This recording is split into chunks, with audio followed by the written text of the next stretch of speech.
হোসেন বলতেছে কয়েকদিন আগে স্বপ্নে দেখলাম আমার নানা ঘরের মধ্যে আরাম করতেছে। আমি হোসেন দরজাকে বললাম, নানু ভাই আমি একটু আপনার কাছে যাবার চাই। আল্লাহ নবী বলেন, হোসেন আমি এখন জান্নাতে আরাম করতেছি, এখন তোর জন্য দরজা খোলা যাবে না। আমি হোসেন চলতে গেলাম, ভাঙ্গা ঘরের মধ্যে নানা শুয়ে থেকে কথা বলতেছে, আর নানা তো আমি জান্নাতে আরাম করতেছি, এই জান্নাতটা কেমন একটু দেখাই লাগবে। আমি জানলার ফাঁকটা তাকায় দেখি আমার নানি উড়াদকে বালিশ বানিয়ে দিয়েছে, সেই উড়াদের উপরে নানা মাথা দিয়ে শুয়ে আছে, নানির চুলের মধ্যে হাত দিয়ে কিলবিল করতেছে।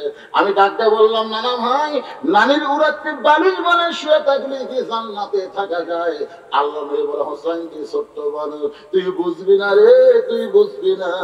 তোর নানির মতন বউ যদি কেউ ঘরে পায়, ওই ভাঙ্গা ঘরটা আল্লাহর জান্নাত হয়ে যায়। লিল্লাহে তোর নানির মতন করে কার মতন? তোর নানির মতন বউ যদি কেউ ঘরে পায়, ওই ভাঙ্গা ঘরটা আল্লাহর জান্নাত হয়ে যায়। আমি হোসেন সেদিন থেকে সিদ্ধান্ত নিয়েছি, বিয়ে যদি করতে হয় ভাবিয়া করিও, কাজ করিয়া ভাবিয়া না।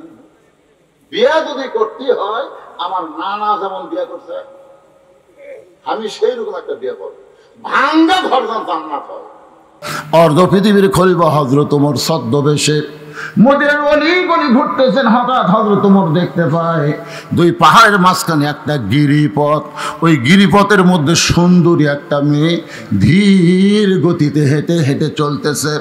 ওমর ফারুক চমকে গিয়ে মনে মনে চিন্তা করে, আল্লাহ এই গিরিপথের মধ্যে একটা সুন্দরী মেয়ে ধীর গতিতে চলতেছে, আসলে মেয়েটা সুন্দরী, চেহারাই সুন্দরী নয়। আপনারা হয়তো বলবেন, হুজুর ওমর ফারুক যাকে সুন্দরী বলতেছে সে কেমন সুন্দরী? আল্লাহর কোরআন বলতেছে মেয়েটা যদি দেখতে কালো হয়, খাটো হয়, এরপরও আল্লাহর আইন পর্দা যদি মেনে চলে, আল্লাহর কোরআন তাদেরকেই কেবল সুন্দরী মেয়ে বলে। তাহলে কোরআন যখন চালু হবে তখন সুন্দরী মেয়ে বলতে আপনারা কাকে বুঝবেন? পরিমণি। এই যুবকেরা, পরিমণি। মেয়েটা যদি একটা কালো হয়, খাটো হয়, এরপরও আল্লাহর কোরআনের পর্দা যদি মেনে চলে, তাদেরকেই আল্লাহর কোরআন সুন্দরী মেয়ে বলে। ওমর ফারুক মেয়েটার নিকটস্থ হয়ে বলতেছেন, মা এই নির্জন পথে তুমি একা একা চলতেছো, তোমার সামনেও কোনো মানুষ নাই, পিছনেও কোনো মানুষ নাই। মেয়েটা বলে, পথিক তুমি কি হযরত ওমরকে চেনো? সুবহানাল্লাহ খান। মেয়েটা ওমর ফারুককে লক্ষ্য করে বলে, পথিক রে তুমি কি হযরত ওমরকে চেনো? ওমর যেদিন থেকে আল্লাহর কোরআন দিয়ে রাষ্ট্র চালায়, সেদিন থেকে আমার কলিজার মধ্যে একমাত্র আল্লাহ ছাড়া অন্য কারো ভয় নাই। পৃথিবীর এক প্রান্ত থেকে আর এক প্রান্তে আমি যাব, আমার এই কলিজার মধ্যে আল্লাহ ছাড়া অন্য কারো ভয় থাকবে। আর বগুড়ার সবচাইতে ভালো বাইতুর রহমান মসজিদে আমি জোহরের নামাজ পড়বো, কিন্তু আমার জুতার দাম 2000 টাকা। আপনি বলেন তো আল্লাহর ভয়ে মসজিদে ঢুকে পারবেন? জুতার দরজা থেকে কথা কর না কেন? 2000 টাকা জুতার দরজা থেকে আল্লাহর ভয়ে মসজিদে ঢুকতেছেন। মন বলতেছে জুতিয়া ছুঁয়া গেলে তুই কিন্তু আর পাবো না রে, কারণ এরা বাংলাদেশ আসে দেখবো খালি জুতা নেই, তো খালি ভাই বগুড়া কেমনি ঘুরবি? তখন জুতা হাতত যা ঢুকতেছে, মুয়াজ্জিন বলতেছে কার ভয়ে? আল্লাহর ভয়ে। তো আল্লাহর ভয়ে জুতা কেন? তখন মুচকি মুচকি হাসে কয়, আল্লাহর ভয় চোরের ভয়, আল্লাহর ভয় চোরের ভয়। আপনারা বলেন তো ওই আল্লাহর ভয় মসজিদ আগে ঢুকছে না চোরের ভয়ে আগে জুতা তুলছে? তাহলে ভয় আগে কার, তারপরে কার? সারা জীবন নামাজ পড়লেও নামাজ হবি না, কারণ এই কলিজার মধ্যে শুধু আল্লাহর ভয় চালু করতে গেলে বর্তমান পরিবেশে হবে না, এই বাংলাদেশকে কোরআনের পরিবেশ চালু করা লাগবে। মেয়েটা বলতেছে, পথিক ওমর যখন কোরআন দিয়ে রাষ্ট্র চালায় তখন থেকে আমার কলিজার মধ্যে আল্লাহ ছাড়া অন্য কারো ভয় নাই। পৃথিবীর এক প্রান্ত থেকে আর এক প্রান্তে আমি চলবো, একমাত্র আল্লাহর ভয় আমার কলিজায় থাকবে।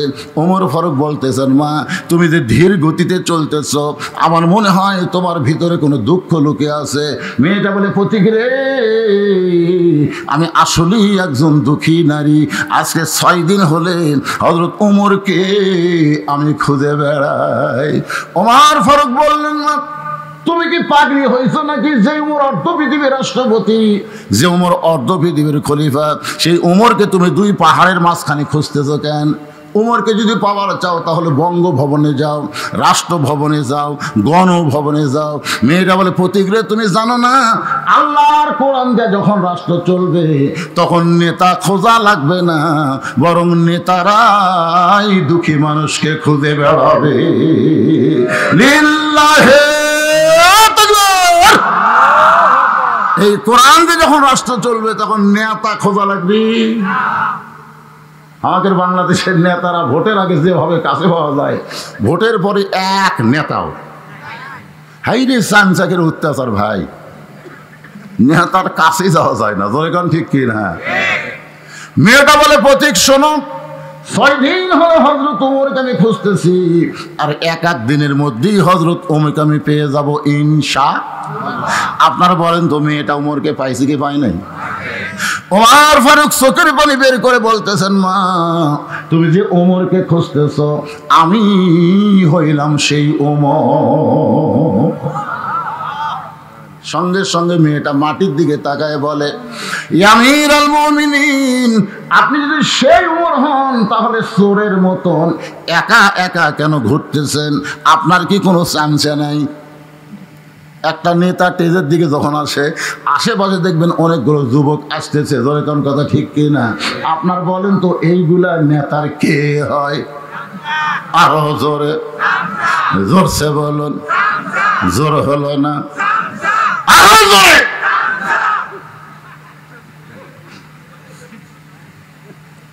নেতা না, নেতার ভাবলে ঘরে এরাই কিন্তু চামচিয়া। ধরে কোন কথা ঠিক কিনা?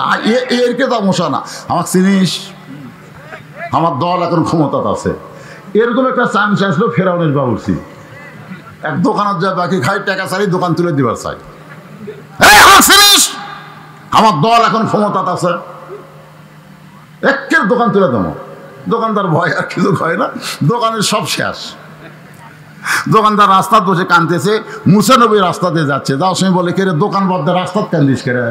বর্তমানে বাংলাদেশে অনেক দোকানদার রাস্তাত কান দিচ্ছে। দোকান কথা ঠিক কেরে? এই শালা চামচাকের অত্যাচারে, চামচাকের অত্যাচার। মুসা নবী বলতেছে রাস্তাত কান্দিস কেরে? দোকানদার বলতেছে ফেরাউনের বাবুর্চি সব নাকি খাচ্ছে, টাকা চালি কয় আমার দল ক্ষমতা আছে, আমার চিনিস? মুসা নবী বলতেছে এই বাবুর্চি কোথায়? বলে ওই যে। মুসা নবী দৌড়ে গিয়ে সামনে দাঁড়ায় বলে এই টাকা দে, টাকা দে। বাবুর্চি কয় তুই কে রে? আমার দল এখন ক্ষমতায়। মুসা বলতেছে আমার আল্লাহ এখন ক্ষমতায়। তোর দল না আমার আল্লাহ? আপনার বলেন তো ক্ষমতা কে আছে? আরো জোরে, জোরসে বলুন। যারা বলতেছে আমার দল ক্ষমতায়, ওই একটা কথা বলার কারণে তারা সকলেই বেঈমান হয়ে গেছে। কারণ কোন দল ক্ষমতায় থাকতে পারে না, ক্ষমতার মালিক হচ্ছে আমার আল্লাহ। কোরআন দিয়ে যখন রাষ্ট্র চলবে তখন সমস্ত ক্ষমতার মালিকানা মানুষ কাকে বিশ্বাস করবে? তাবারাকাল্লাযী বিয়াদিহিল মুলকু ওয়া হুয়া আলা কুল্লি শাইইন কাদির। গোটা পৃথিবীর রাজত্ব কর্তৃত্ব মালিকানা কার হাতে? সমস্ত ক্ষমতার মালিককে। মেয়েটা বলতেছে আমিরুল মুমিনিন, আপনি চোরের মতন একা একা ঘুরতেছেন, আপনার কি চামচা নেই? ওমর ফারুক চোখের পানি বের করে বলে, মা চামচা পালার টাকা পাবো কোথায়? কারণ জনগণের টাকা যারা না খায় তারা চামচা পালার টাকা পায়। ধরে কর কথা ঠিক না? জুমার দিনে মসজিদে দাঁড়ায় খুতবা দিচ্ছে ওমর, মাঝখান থেকে এক মুসল্লি বলতেছে আমিরুল মুমিনিন আপনার খুতবা শুনবো না। ওমর ফারুক বলতেছে যে ভাই আমার কি খুতবার মধ্যে কোনো ভুল আছে? বলে ভুল আপনার খুতবাই নাই, ভুল হচ্ছে আপনার জুব্বার মধ্যে। আমাদেরকে খাটো পাঞ্জাবি দিয়ে আর আপনি লম্বা জুব্বা পরে খুতবা দিবেন? যতক্ষণ পর্যন্ত লম্বা জুব্বা কোথায় পালেন এটা না বলবেন ততক্ষণ আপনার ওয়াজ খুতবা আমরা শুনবো না। একটা সাহাবী ওমর ফারুকের পক্ষে কথা বলতেছে না, কারণ সবাই দেখে আমাদের খাটো, তার লম্বা কেড়ে। এমন সময় আব্দুল্লাহ ইবনে ওমর 6 লক্ষ হাদিসের হাফেজ, 30 পারা কোরআনের হাফেজ। কোন সুবহানাল্লাহ। ওমর ফারুকের সন্তান দাঁড়িয়ে বলে, রে নবীর সাহাবীরা, তোমরা খাটো পাঞ্জাবি হলেও নতুন কাপড় পরে তোমরা নামাজ পড়তে এসেছো, কিন্তু আমার দিকে তাকায় দেখো, আমার পরে নতুন কোনো কাপড় নাই। সাহাবীরা বলে, এই আব্দুল্লাহ, আজকে জুমার দিনে তোমার পর নতুন কেন নাই? আব্দুল্লাহ বলতেছে, দুনিয়ার সবাই যখন ঘুমায় গেছে, এমন সময় আমার বাবা আমার দরজায় গিয়ে ডাকতেছে, আব্দুল্লাহ আব্দুল্লাহ। গভীর রাতে আমার বাবা আব্দুল্লাহ আব্দুল্লাহ বলে যখন ডাকে, আমি দরজা খুলে তাকায় দেখি বাবা একটা নতুন পাঞ্জাবি নিয়ে দাঁড়ায় আছে। আমি দৌড়ে এসে বাবাকে বললাম, বাবা, বাইতুল মাল থেকে একটা পাঞ্জাবি আমারে দিছে, আবার গভীর রাত্রে আমার একটা দিবার আইছেন।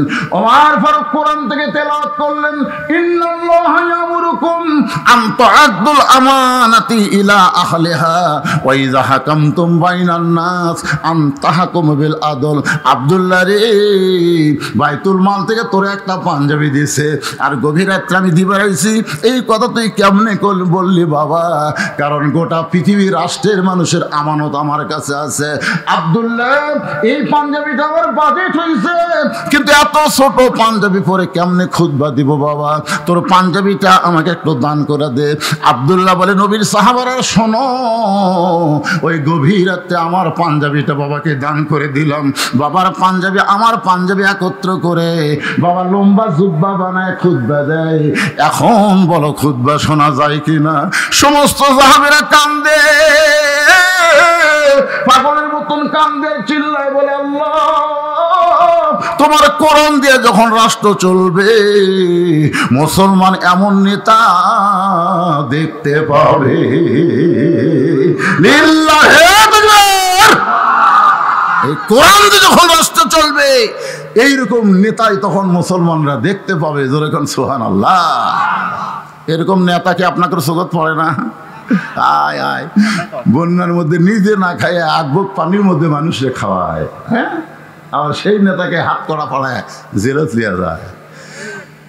বিচার হবি রে, বিচার হবি রে, বিচারপতি পরিমনির মতন মানুষ যাবেন দেশ, আর আলেমদের হাতে হাত করা লাগে জেলখানায়।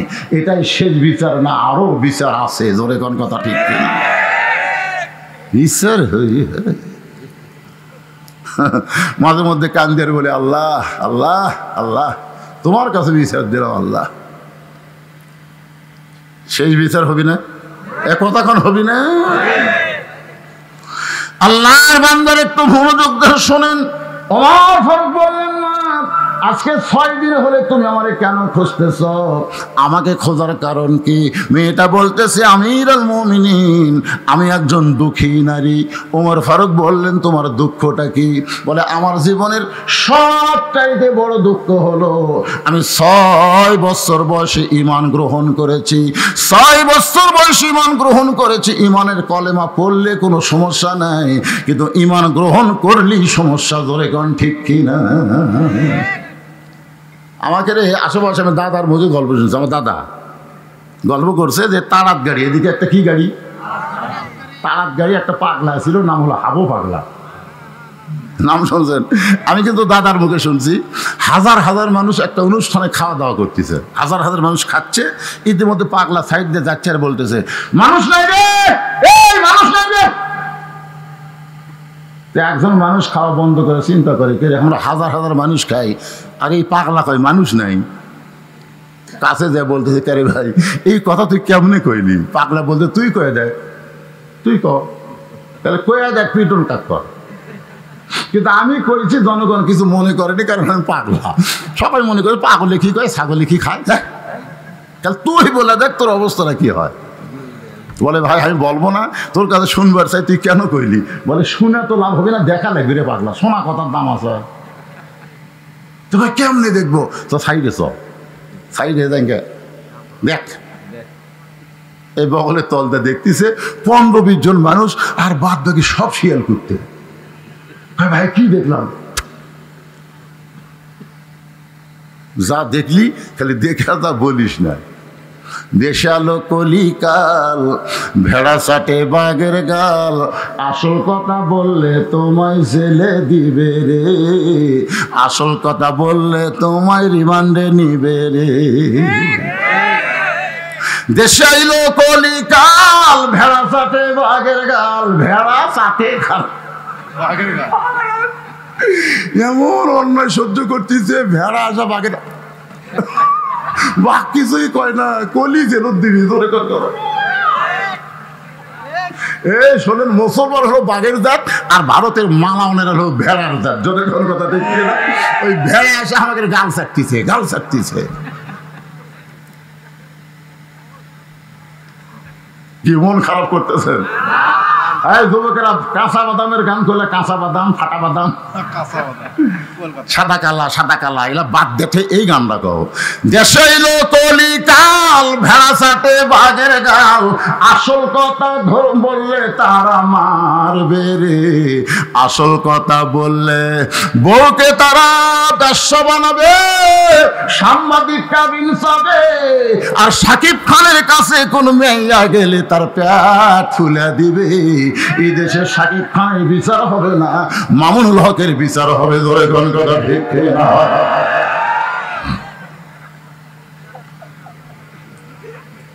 আল্লাহর বান্দার একটু মনোযোগ দিয়ে শুনবেন। ওমর ফারুক বলতেছেন, মা তারপরে কি বলো? মেয়েটা বলতে শুধুমাত্র ঈমান গ্রহণ করার অপরাধে 12 বছর আমাকে জেলখানায় বন্দি করে রাখছে। আপনারা বলেন তো, মেয়েটার অপরাধ কি? শুধু ঈমান গ্রহণ করছে, চুরি করছে, ডাকাতি করছে, হিরোইন। আমাকে জয়পুরহাটের মোবাইল একজন মুয়াজ্জিন বলতেছে, হুজুর কেমন আছেন? আমি বললাম আলহামদুলিল্লাহ। মুয়াজ্জিন সাহেব তোমার খবর কি? কয় নাউজুবিল্লাহ। নাউজুবিল্লাহ কেন? বলে হুজুর আযান দিচ্ছে, আকামত দিচ্ছে, কিন্তু ইমাম নাই। ইমাম নাই কেন? বলে ইমামকে পুলিশ কয়েকদিন ধরে খুঁজতেছে, তো ইমাম যে কোন জায়গায় লুকাছে হুজুর, আর আমরা ইমামই পাচ্ছি না। আমি বললাম তোমাকে গ্রামের সবচাইতে খারাপ মানুষ হলো ইমাম। হুজুর যে কি কয়, আমাদের 5 পাড়ার মধ্যে ইমামের চাইতে ভালো মানুষ কেউ নাই, তাহলে তাকে পুলিশ খুঁজে কেন? মুয়াজ্জিন কয় আমি তো জানি না। আর জানি না, আযান দাও, আকামত দাও, তোমার আকামত ইমাম হেরাবে যায়, আর ইমামকে পুলিশ খোঁজে, তোমাকে খোঁজে না। তদন্ত করে দেখো তো ইমাম কোন দল করে।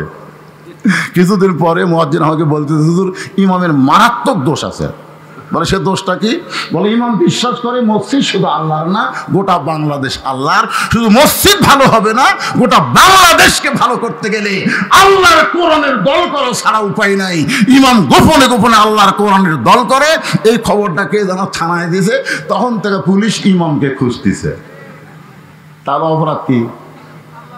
আল্লাহর দল করলি। মেয়েটার সবচাইতে বড় অপরাধ হলো ইমাম গ্রহণ করেছে। শুধুমাত্র ইমাম গ্রহণ করার কারণে 12 বছর তাকে জেলখানায় বন্দি রাখছে। সকালবেলা 3টা করে চাবুক, বিকেলবেলা 3টা করে চাবুক। জেলখানায় বন্দি করার পরে কিছু যে করে, এটা মামুন হককে দেখলেই বোঝা যায়। যে মানুষটা সিংহ শাবকের মতন ভাষণ দিয়েছে, সেই মানুষটা হাজিরা দিবার আসলে লাঠি ধরে আসে। ধরে কোন কথা ঠিক না? সকালবেলা 3টা করে চাবুক, বিকালবেলা 3টা করে চাবুক মারছে। আমার দেহের এমন কোন জায়গা নাই যে জায়গায় চাবুকের আঘাত লাগে নাই। আমির আল মুমিনিন, আপনি যখন রোম পারস্য দখল করলেন, তখন আপনি ঘোষণা করে দিলেন মুসলমান কোন রাষ্ট্র যখন দখল করবে, ওই রাষ্ট্র তখন আল্লাহর কোরআনের আইনে চলবে। আল্লাহর কোরআনতে যখন কোন রাষ্ট্র চলবে, ওই রাষ্ট্রের জেলখানার কোনো দরকার পড়বে না। আমি রোমের জেলখানায় 12 বছর বন্দী ছিলাম। জেলখানার দরজা যখন মুক্ত হলো, আজকে 6 দিন হলে আমি আপনাকে খুঁজতেছি। কারণ আমার দাদা খ্রিস্টান, আমার বাবা খ্রিস্টান, যেই দেশে জন্ম নিয়েছে ওই দেশে সকলেই খ্রিস্টান। আমি একজন খ্রিস্টানের নারী, মুসলমান হইয়া খ্রিস্টানদের কাছে কেমনে যাব? এই জন্য আপনাকেই খুঁজতেছিলাম। আমির আল মুমিনিন, আপনাকে যখন আমি পেয়ে গেলাম, তাহলে এই দুঃখী মেয়েটাকে আপনি একটু আশ্রয় দিবে। ওমর ফারুক বললেন, মা আমি তোমাকে আশ্রয় দিবার তো পারবো না। মেয়েটা বলতে যে কোন কি? আমি জেলখানার ভিতর থেকে শুনবার পাইছি আপনার মতন ভালো মানুষ দুনিয়াতে নাই। মানুষ যখন সারা রাত ঘুমায়, আপনি তখন দুঃখী মানুষের কষ্ট দেখেন রাতের অন্ধকারে। আর এইরকম একটা দুঃখী মেয়ে তাকে আপনি আশ্রয় দিবার পারবেন না। ওমর ফারুক বললেন, মা ইসলাম কোনোদিন কাউকে আশ্রয় দেয় না, বরং ইসলাম মানুষকে বিকেলে বিয়ে করবো, কেউ ফতুয়া দিবি না, তো সকালে ছাড়লে বিকালে আমার বইয়ের অভাব হবে না। কারণ অনেক মেয়ে আমার শোনা আমার ভক্ত আছে, মাঝে মাঝে মোবাইল করে, হুজুর নবী যদি এত বিয়ে করে পরে আপনি দুটা পারেন না, তুই মরে গেলে তো ছেড়ে দিলে আমার বইয়ের কোনো অভাব নাই রে, কিন্তু আমার যে বাবক তুই 22টা বিস্কুট দিয়েছ, ওই বাবা যদি মারা যায় কিয়ামত পর্যন্ত কাঁদবো, কিন্তু আমি আমার বাবা পাবো না। আল্লাহ কোরআনে বলেন, ওয়াকাযা রাব্বুকা আল্লা তা'বুদু ইল্লা ইয়্যাহু ওয়া বিল ওয়ালিদাইনি ইহসানা। সঙ্গে সঙ্গে আমার পা ধরে বলতেছে, আর জীবনে ভুল করবো না, আজ থেকে আপনার বাপ আমার বাপ একই বাপ। আমি দরজা খুলে দিলাম। এরপরে আব্বা কয়েক বছর বয়সে ছিল, আব্বা কেন মাঝে মধ্যে কয়, বাবা ঘরের মধ্যে দরজা বন্ধ করে দিয়ে কি নিয়ে কামড় করছিস রে, ওই আমলের কারণে তোর বউ আমার বৌমা হবে রে, তোর বউ আমার বৌমা রে। মাঝে মধ্যে এরকম নিয়ে কামড় করার দরকার এ কথা কর না।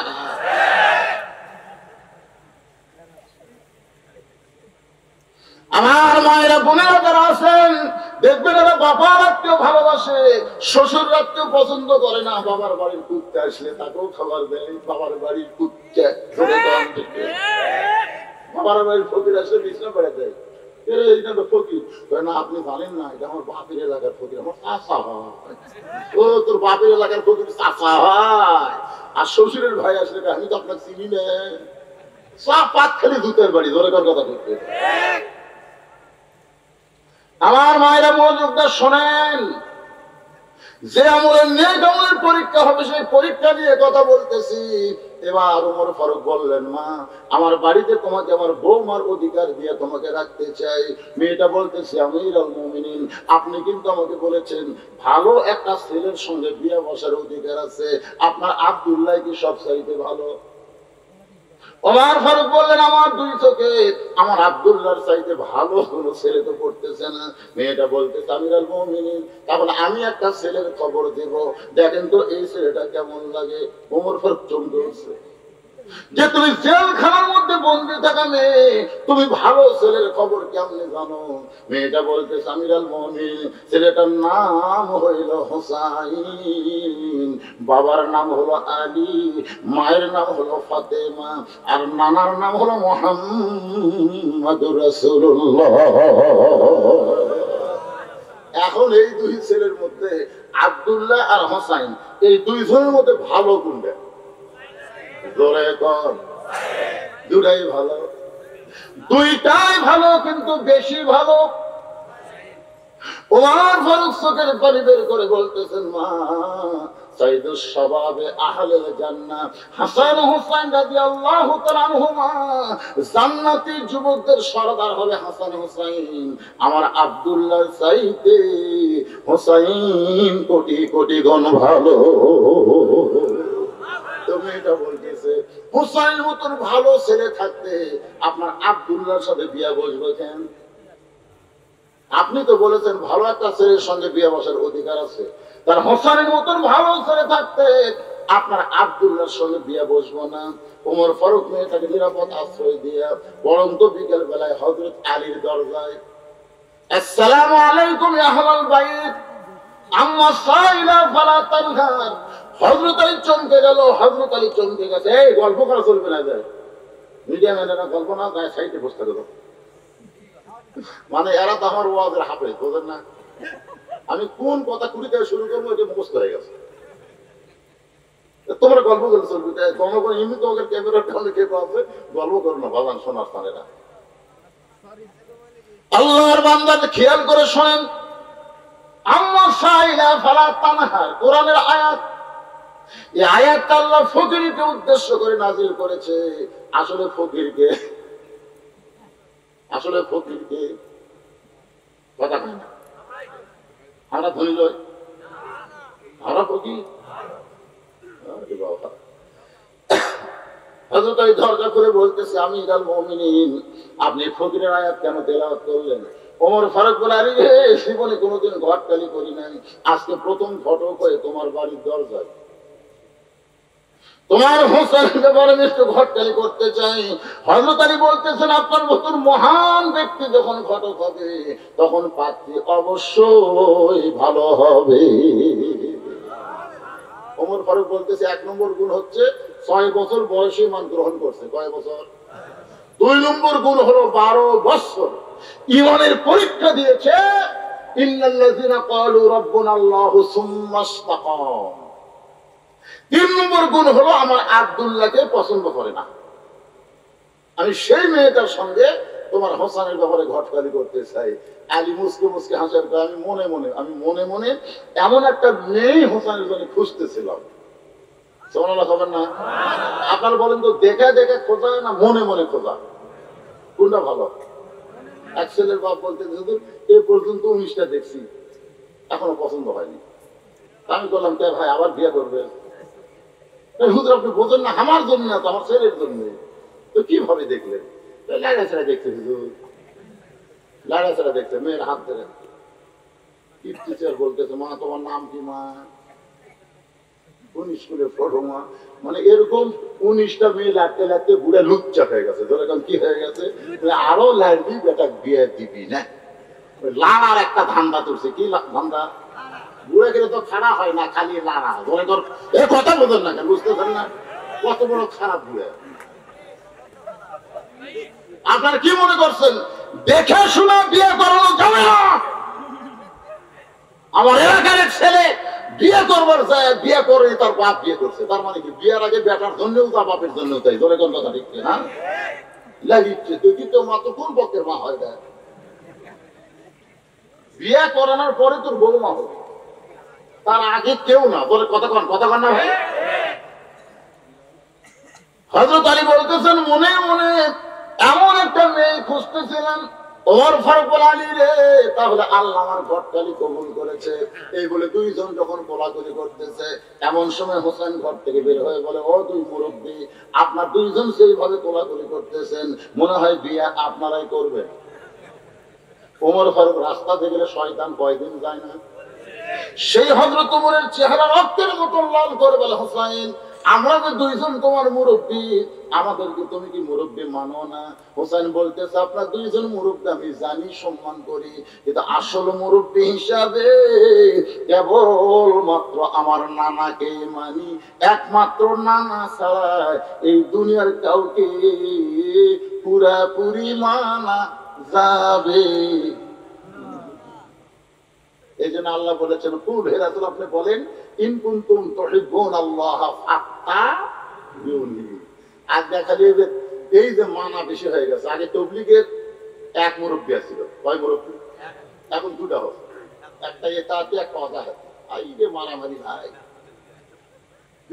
একসাথে আমি চিল্লা দেওয়া দেখছি। এখন 2 জন 2 গ্রুপ হতে আছে। একজন আইনের গ্রুপ হতে আছে, আর একজন এতাতে আগে গ্রুপ হতে। ও রে এটা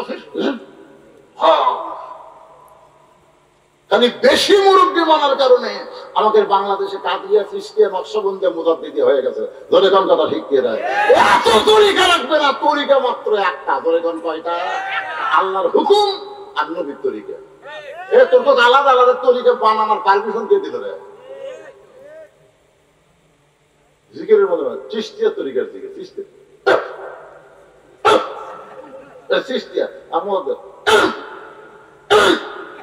এটা কি মুজাদ্দিদ দিয়ে,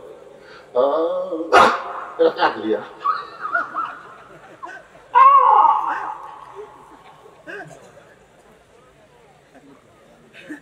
শোনেন, একমাত্র রাসূল ছাড়া অন্ধভাবে কাউকে মানা যাবে কথা বল না কেন? যাবে।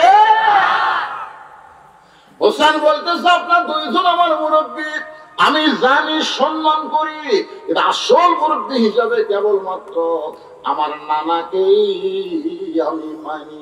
ওমর ফারুক বলে, হোসেন তুমি কি বুঝাবার চাও? হোসেন বলতেছে, কয়েকদিন আগে আমি স্বপ্ন দেখলাম আমার নানা ঘরের মধ্যে আরাম করতেছে। আমি হোসেন দরজাকে বললাম, নানু ভাই, আমি একটু আপনার কাছে যাবার চাই। আল্লাহ নবী বলেন, হোসেন, আমি এখন জান্নাতে আরাম করতেছি, এখন তোর জন্য দরজা খোলা যাবে না। আমি হোসেন চলতে গেলাম, ভাঙ্গা ঘরের মধ্যে নানা শুয়ে থেকে কথা বলতেছে, আর নানা তো আমি জান্নাতে আরাম করতেছি। এই জান্নাত জান্নাতটা কেমন একটু দেখাই লাগবে। আমি জানলার ফাঁকটা তাকায় দেখি আমার নানি উড়াতকে বালিশ বানিয়ে দিয়েছে। সেই উড়াতের উপরে নানা মাথা দিয়ে শুয়ে আছে, নানির চুলের মধ্যে হাত দিয়ে কিলবিল করতেছে। আমি ডাকতে বললাম, নানা ভাই, নানির উড়াতকে বালিশ বানিয়ে শুয়ে থাকলে কি জান্নাতে থাকা যায়? আল্লাহ নবী বলে, হোসেন তুই ছোট্ট মানুষ, তুই বুঝবি না রে, তুই বুঝবি না। তোর নানির মতন বউ যদি কেউ ঘরে পায়, ওই ভাঙ্গা ঘরটা আল্লাহর জান্নাত হয়ে যায়। লিল্লাহে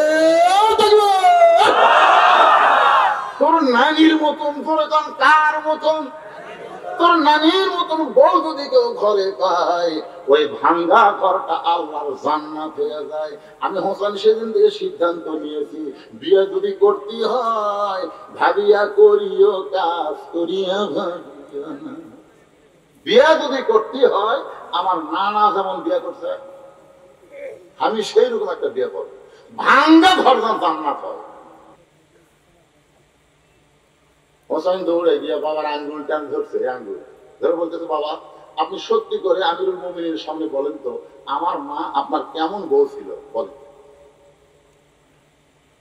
সরকারি বলতেছে, হোসেন রে, তোর মা তো জান্নাত রে। তো বলতেছে, আব্বা আপনি যদি ভালো বিয়ে করে পারেন, নানা যদি ভালো বিয়ে করে পারে, ধ্যান থাকবেন বিয়ে করলে বুঝে শুনে বিয়ে করবো। আজ যদি একটা ঘটকালি করি সেটা বিয়ে, ওর ঘরে কয়েকটা আজগুলি ঘটকালি করতেছে। আমি যে মেয়ের ঘটকালি করতেছি, ওই মেয়েটার সঙ্গে তোমার বিয়ে হলে তোমার ঘরও তোমার নানির মতন, মায়ের মতন জান্নাত হয়ে যাবে। হোসেন বলতেছে, আমিরুল মুমিনিন মনে কষ্ট নিয়েন না, আমি সিদ্ধান্ত নিয়েছি আমি সেই মেয়েকে বিয়ে করব যে মেয়ে আমার 3টা প্রশ্নের উত্তর দিবার পারবে। ধরে কোন কয়টা? দ্বিতীয় বক্তা ওয়াজ করেছে, পাদ্রী বলেছে ওমরকে 4টা প্রশ্নের উত্তর দেওয়া লাগবে। ধরে কোন কয়টা? আব্দুল্লাহ ইবনে আব্বাস উত্তর দিবে, কিন্তু উত্তর দেওয়ার আগে কিন্তু বক্তার ওয়াজ শেষ হয়ে গেছে। ধরে কোন কথা ঠিক না? যতক্ষণ আমরা পেতাল পেলাম সেখান থেকে 8 ঘন্টা দ্বিতীয় বক্তাকে যদি দিবার পারতাম, তাহলে 4টা প্রশ্নের উত্তর শুনলে আমাদের মনটা বড় ভালো হতো। ধরে কোন কথা ঠিক না? তৃতীয় বক্তার ওয়াজ আমিও দিবার পারবো উত্তর, কিন্তু আমি দিলে আমার বাপজান মন খারাপ করবে। এই জন্য এখন যে 3টা প্রশ্ন, হোসাইন বলতেছে আমি সেই মেয়েকে বিয়ে করবো যে মেয়েটা 3টা প্রশ্নের উত্তর দিবে। ওমর ফারুক বল, হোসাইন তুমি কি 3টা প্রশ্ন করবা? হোসেন বলতেছে তাকে বিয়ে করবো তার সামনে প্রশ্ন আউট হবে, অন্য কোন মানুষের সামনে প্রশ্ন আমি বলবো না। ওমর ফারুক বলে, আলী রে, তোমার হোসেন যে 3টা প্রশ্ন করবে এই বিষয়ে তোমার ধারণা কি? আলী বলতেছে জীবনের প্রথম শুনলাম। ওমর ফারুক বলে, আমিও জানি না, তুমিও জীবনের প্রথম শুনলা, তাহলে মেয়েটা উত্তর দিবার পারবে না। আমার ঘটকালি আল্লাহ কবুল করলো না। কানতে কানতে মেয়েটার দরজায়, মা আমার আব্দুল্লাহ বিয়া কর মা, তোর জীবন শান্তি হবে। মেয়েটা বলতে থাকলে, একটা বার বলেন হোসেনের চাইতে ভালো, তাহলে একটা বার বলেন আব্দুল্লাহ হোসেনের চাইতে ভালো, আমার কোনো আপত্তি নাই। ওমর ফারুক বলে, যেটা বলা যাবে না সেটা কেমনে বলবো, তবে শুনে নাও মা, হোসেন সেই মেয়েকে বিয়ে করবে যে 3টা প্রশ্নের উত্তর দিবার পারবে। যে প্রশ্ন আমি ওমর জানি না, তার বাবাও জানে না, তাহলে তুমি কেমনে উত্তর দিবা? মেয়েটা বলতেছে, আমিরুল মুমিনিন হোসেন কি 3টা প্রশ্ন করবে আমি জানি না, তবে আমার ঈমান বলতেছে আমি না পারলেও আমার আল্লাহ পারবে। লিল্লাহে তাকবীর। আমার ঈমান বলতেছে, ধরে কোন কি? প্রধানমন্ত্রী কইছে 23 সাল দুর্ভিক্ষের বছর, আসলে 23 সাল দুর্ভিক্ষের বছর হবে না, আমার ঈমান বলতেছে পরিবর্তনের বছর হবে। ঈমান, ঈমান, আমাদের ঈমান কি কয়? নামবি না হুজুর? নামবি না? নামবি না হুজুর? আমার তো একজন নেতা কইছে, যতই অ্যাঙ্গেল ওয়াশ করেন ডাইরেক্ট ওয়াশ করেন, নামবি। আমি নেতার কাছে বললাম, ভাই একটু সাইডে করেন, আপনার একটা গল্প শুনে। কি গল্প শোনেন? 5 তলা তুটে 1.5 লাখ টাকার খাট আর 12,000 টাকার কম্বল পড়ে তামাই রাত 9টার সময় দাওয়াতকে বলতেছে, আমার বাড়ি, আমার ঘর, আমার নামাইতে। এই কথা বলে লোকটা শুয়েছে। 3টার সময় আল্লাহ একটা ভূমিকম্প দিচ্ছে, এমন ভূমিকম্প দিচ্ছে ভয়ের ঠেলামি নামছে ঠিকই, কিন্তু কম্বলের মধ্যে লঙ্গিটা আছে ওটাও পড়ার টাইম হয় না। ফেরেশতা বলতেছে আল্লাহ ই কোনো নামাই কে, আর তুমি তাকে ন্যাংটা করে নামালে। আল্লাহ বলতেছে তারা ক্ষমতার অহংকার করে নামবার চায় না, তাদেরকে আল্লাহ মাঝে মধ্যে এভাবে ন্যাংটা করেই নামায়। ধরে কোন কথা ঠিক। এই জন্য আমার সঙ্গে ইমানের দাবিতে সকলে পড়েন, তো ইজ্জুমান তাশা পড়েন, তো ইজ্জুমান তাশা ওয়া তুযিল্লু মান তাশা বিয়াদিকাল খায়র ইন্নাকা আলা কুল্লি শাইইন কাদির। সম্মান যে 5 তলায় তোরা মালিককে, আবার রহমান করে ন্যাংটা করে নামানোর মালিককে, আলো মন্দর মালিককে, সমস্ত ক্ষমতার মালিককে। এটা কি বলতেছে? আমার ইমান বলতেছে হোসেন কি 3টা প্রশ্ন করবে আমি জানি না, তোমার ইমান বলতেছে আমি না পারলে আমার আল্লাহ পারাবে। সঙ্গে সঙ্গে হযরত ওমর মারছে দৌড়, এক দৌড়ে হযরত আলীর দরজায়, আলী দরজা করে বলতেছে আমিরুল মুমিনিন। কিছুক্ষণ আগে কাঁদতে কাঁদতে চলে গেলেন, আবার কেন আইছেন? ওমর ফারুক বলতেছে তারিখ করব। হোসেন বলে কিসের তারিখ? বলে বিয়ে করার তারিখ। আরে তুমি যে 3টা প্রশ্ন করবা, এই 3টা প্রশ্নের উত্তর দিবার পারবে কি পারবে না তারই তারিখ। আলী বলতেছে আপনি কি পাগল হচ্ছেন? যে প্রশ্ন আপনিও জানেন না, আমিও শুনিনি, আর সেই প্রশ্নের উত্তরে মেয়ে দিবে? ওমর বলতেছে আলী ভাই মেয়েটা এমন একটা মারেফতের কথা কছে রে, যে আমি না পারলে আমার আল্লাহ পারাবে। আর এই কথাটা বলেছে ইমানের দাবিতে। কিসের দাবি? ইমানের দাবি যদি কুরবানি হয়, সেই দাবি ঘরে বসে থাকা না। বসে থাকবেন? ইমানের দাবি হলো কিছু বিনিময়, সেই বিনিময় যদি জুলুম হয়। ইমানের দাবি হলো কিছু বিনিময়, সেই বিনিময় যদি কলিজার ঘাম হয়, সেই ঘাম দিতে যেন তৈরি থাকি। ওগো দয়াময় আমার আল্লাহ দয়াময়। ইমানের দাবি হলো অগ্নিশিখা, বাতিলের বিরুদ্ধে জ্বলতে শিখা। ইমানের দাবি হলো অগ্নিশিখা, বাতিলের সঙ্গে আপোষ করা। আপোষ করা দরকার হলে জীবন দিব, কিন্তু ইমান দিব। এই স্লোগানের সাথে কারা কারা একমত আল্লাহ খাত করে দেখেন তো। দরকার হলে জীবন দিব, কিন্তু ইমান দিব।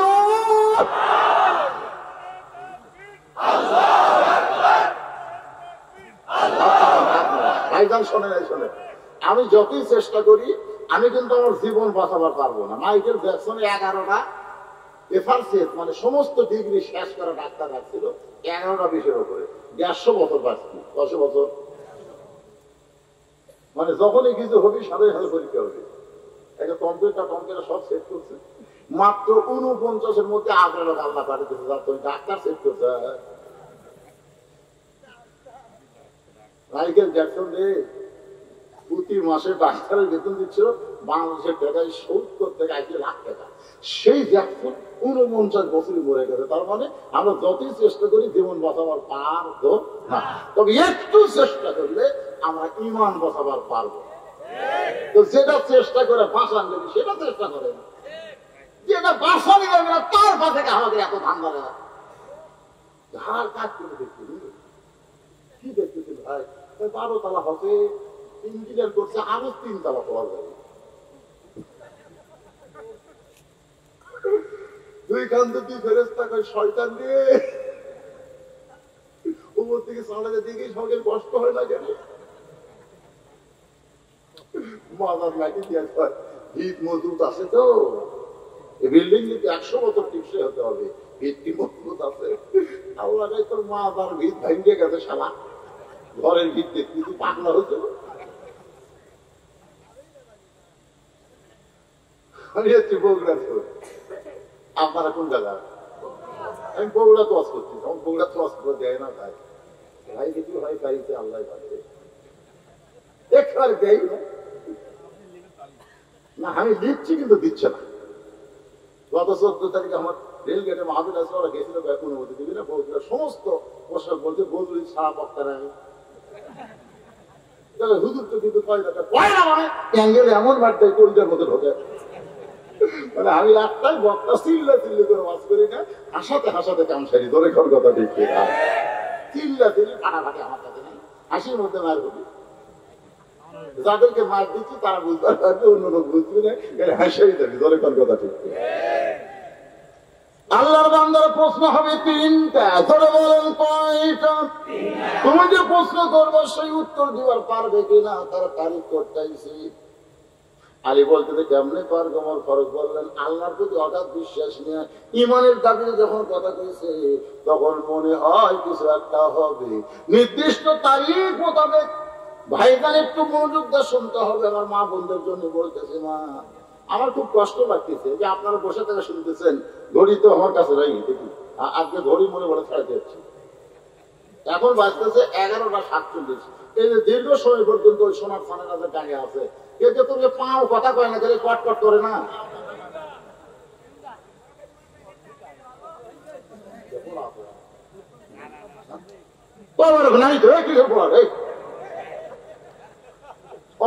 একটা কথা করো পোলার পাঠে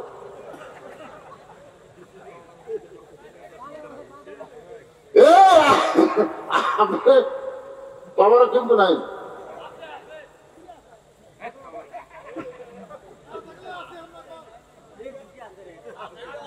সবচাইতে বড় তাবারকের নাম কি? সুবহানাল্লাহ। তাবারাকাল্লাযী তাবারাকাল্লাযী বিয়াদিহিল মুলক। সবচেয়ে বড় তাবারক হচ্ছে আল্লাহর কোরআন। সুবহানাল্লাহ। ডান পাশে হযরত ওমর বসে গেছে, বাম পাশে হযরত আলী, মাঝখানে হোসেন। এই বসার সাইজটা খেয়াল করে। ডান পাশে কে বলছে? কে? না না, এরা কে? মেহেদী হাসান তুই, মাঝখানে বদরশি। আর এটা চাচা, চাচা ভাইস্তে। বসার একটা সাইজ নেই। আমার অনেক মঞ্চে বসে পাই। ডান পাশে আওয়ামী লীগ, বাম পাশে বিএনপি, মাঝখানে হয় জামাত। হ্যাঁ আসলে বসি বসে চিন্তা করতেছি, এটা হলো স্বাধীনতার স্থপতি, এটা হলো স্বাধীনতার ঘোষক। আমি সবার আবাদা কি যে হবি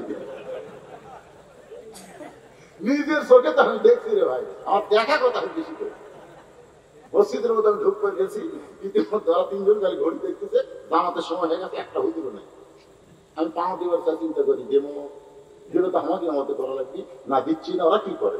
আমি ব্যাগ এসে বাংলা ফাঁকতে তাকায় দেখি জামাত ইসলাম আওয়ামী লীগ বলতেছে ভয়, জামাতের ভয় আছে তো, ভয়ে বলছে যে ভাই আপনার দল ক্ষমতা আছে, আপনি সামনে যান।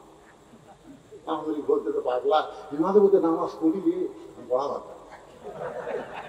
বিএনপি বলতেছে আমি খুব বেশি ভয় আক্রমণ দিতে পারি ভাই, ওই সামনে বলতে আমার ভয় লাগে। জামাত ইসলাম বলতেছে আমি হলাম সাকিব আল হাসান অলরাউন্ডার, আর তোরা 2জন হলো মোস্তাফিজ। তোরা খালি বল করার পারিস, জারত পারিস না, আমার যেটি দিব আমি সেটি আছে। ওই সামনে যা বলতে ভাই তোরা 2জন কি নিয়োগ করবি? দেখতে যাই তো বেহাল ইমাম, কিন্তু বলা ইমাম মানে আরবিতে ইমাম, বাংলায় কিন্তু নেতা। আমার তোরা নেতা বানাবো? আওয়ামী লীগ কই বাইরের কথা ভিতরে করিস করে। আমি আওয়ামী লীগ কই বিএনপি তুই জামা, এটা আমার বাইরের কথা রে। ভিতরের কথা হলো আমরা 3 ভাই একসাথে নামাজ পড়বার চাই। এই মুহূর্তে যে 3টা প্রশ্ন উত্তর হবে, এই কথা হলো ভিতরের কথা। ধরে বলেন কার কথা? ভিতর বোঝেন?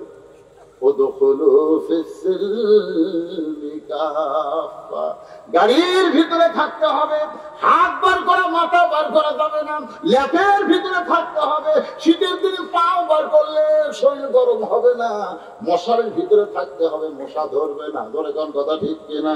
যেমন ঈমান ইসলামের ভিতরে, আল্লাহর কোরআনের ভিতরে আমাদের থাকতে হবে। ডান পাশে হযরত ওমর, বাম পাশে হযরত আলী, মাঝখানে হোসাইন। সামনে একটা চাদর দিয়া বলতেছে, এই চাদরটা কি জন্য? আমার মা বোনদেরকে জানার জন্য বলতেছে, মা এই সামনে চাদর দেওয়ার কারণ হলো পর্দা। ধরে বলেন না কি?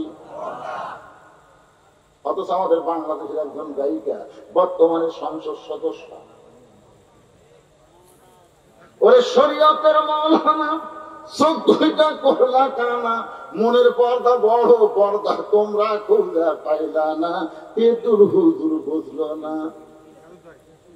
তেতুল হুজুর বলেন আল্লামা শফি রহমতুল্লাহ আলাইহি, যিনি লক্ষ লক্ষ আলেমের ওস্তাদ, যিনি হলেন আল্লাহর পিওর একজন ওলি। ধরে গান সুবহানাল্লাহ।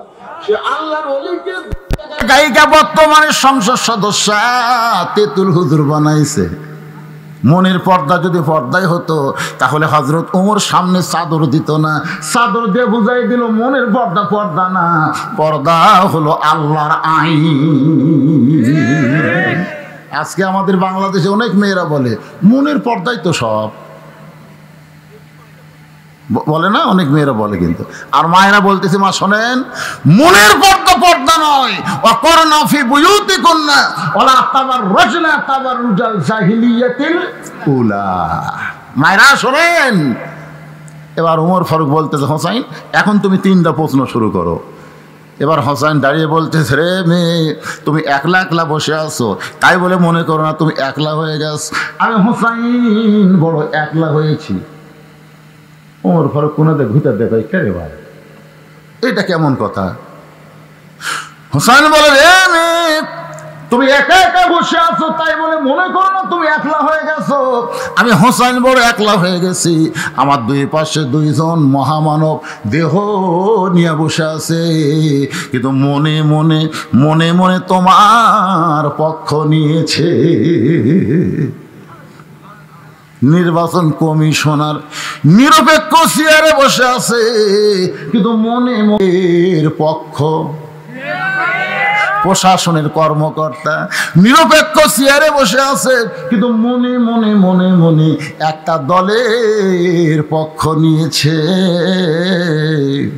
হযরত আলী আর ওমর ফারুক কিন্তু এই সাইডে বসে আছে, মনে মনে কিন্তু হোসেনের পক্ষে নাই, মনে মনে পক্ষ নিয়েছে কার? মেয়েটা জিতুক, তাহলে আমার ঘটকালি আল্লাহ কবুল করবে। হযরত আলী মনে মনে চিন্তা করে, মেয়েটা যদি উত্তর দিবার পারে তাহলে আমার পছন্দ করা ছেলের বউ আমি পাবো। তাহলে এই 2জন মহামানব দেহ নিয়ে বসে আছে কোন সাইডে? হোসাইনের কাছে, হোসাইনের কাছে। আর মনে মনে মেয়েটার পক্ষ নিয়েছে। আপনার বলেন তো, দেহের জোর বেশি না মনের জোর বেশি? দেখবেন আমার মতন জুয়ান তাগড়া একটা মানুষ একটা তেলা পোকা দেখে দৌড় মারে, আবার চিকন চাকন একটা মানুষ বিষাক্ত সাপ নিয়ে খেলা করে। এটা কিন্তু দেহের জোরে না, এটা হলো মনের জোর। বর্তমানে বাংলাদেশের মানুষের দেহের জোর আছে, কিন্তু মনের জোর একেবারে। একটা গল্প করবার গেলেও চারিদিকে তাকায়, একটা গল্প করবি আগে, কেউ নাই রে, এখন কথা যাবে। রে মনটা আমাদের এত দুর্বল হলো কেন? ওমর বলে, হোসাইন এখন প্রশ্ন করো। 3টা প্রশ্ন করবে, প্রশ্নের উত্তর এখানে দেওয়া হবে। তার আগে আপনার ঘড়ির দিকে তাকায় দেখেন, আমি কিন্তু কম ওয়াজ করি না, আরও কর্ম, অসুবিধা নেই। আপনার বসে থাকবেন আমার এলাকার মানুষ, আর আমি আপনাদের থুইয়া চলে যাবো, সে বক্তা আমি না। কিন্তু আমার বাবা যে তুহিন, বাবা করে পেলাম। কয় বছর বয়স আছে বাবা? হ্যাঁ, 38 বছর। আমার লাতির বয়স, যাই হোক বাবি খোলা। এই যে মাদ্রাসা করছে, উনি একটা কথা বলছে, আমি কিন্তু এরকম মাদ্রাসা করছি। আমার মানুষে দেখছেন, আমি এরকম 200 শতক জায়গা, এখন 200 শতক হয়েছে, আগে ছিল 6 শতক, সে থেকে হতে 200 শতক মসজিদ মাদ্রাসা ইতিমখানা করছি। এই আপনাকে যা টাকা দেন, এই টাকা লিয়ে যায় আমি ওরকম দেই। আমার মাদ্রাসায় কারো কাছ থেকে 1 টাকা দান সদকা নেওয়া হয় না, কিন্তু আমি তো আপনাকে টাকাই দিই, এটা মোটামুটি আপনারা সব পান। কিন্তু আমার বাবাজি যে কথাটা বললো, এককভাবে কোনো জিনিস চলালে সেই জিনিসের বরকত কম হয়। কথাটা বুঝলেন না? আপনাকে আমি বুঝাচ্ছি। এই তো মনে করেন এক জায়গাতে একটা কবর আছে, আর এক জায়গায় 10টা কবর আছে, 1 কবর আর 10 কবর। আল্লাহ রাসূল কিন্তু জান্নাতুল বাকি যখন নির্মাণ করলেন, তখন সাহাবের বলেন, হুজুর এই জান্নাতুল বাকি গোরস্থান নির্মাণ করার কারণ কি? রাসূল বললেন, শোনো, মনে করো যে আমাকে বাতাস করার জন্য বেলাল পাকা হাতত লেছে, আমাকে বাতাস করবে, আমার শরীর গরম ঘামে গেছে, কিন্তু আমার পাশে আবু বকর ওমর আছে, ওই 2 জনকে কিন্তু বাতাস করার নিয়ত নাই, কিন্তু আমি রাসূলকে বাতাস করার কারণে ওরা 2 জন আমার কাছে আছে বলে ওরাও বাতাস পাবে। যেরকম ঠিক কিনা? তো একই জায়গায় যখন বহু কবর থাকে, কোনো কবর যদি আল্লাহ রহমত বর্ষণ হয়, অন্য কবরও রহমতের কিছু অংশ পায়। তো এককভাবে মাদ্রাসা না চালায়, মসজিদ না চালায়, সকলে মিলে, উনি হয়তো মেন ভূমিকা পালন করবে, কিন্তু আপনারা সকলে মিলে যদি মাদ্রাসা চালান, সকলের নজর পড়বে, সকলের মহব্বত হবে, তখন মাদ্রাসায় ছাত্রের কোনো অভাব হবে না, মাদ্রাসার উন্নয়নের বরকতের কোনো অভাব হবে না। যেরকম কথা ঠিক কিনা? এই হিসাবে আমার বাবাজি যে কথা বলেছে, আমি সেই কথার তালে আপনাদের বলতেছি। হযরত আলী শ্রম করছে, কারণ আমি ছেলের সঙ্গে বসে আছি, ছেলে বাবার কথা না বলে মায়ের কথা বলতেছে। তার মানে আপনারা কি বুঝতেছেন? সন্তান ভালো মন্দ হওয়ার জন্য বাবা কিন্তু না, সন্তান ভালো মন্দ হওয়ার জন্য তার মা যথেষ্ট। ধরে কোন কথা ঠিক কিনা?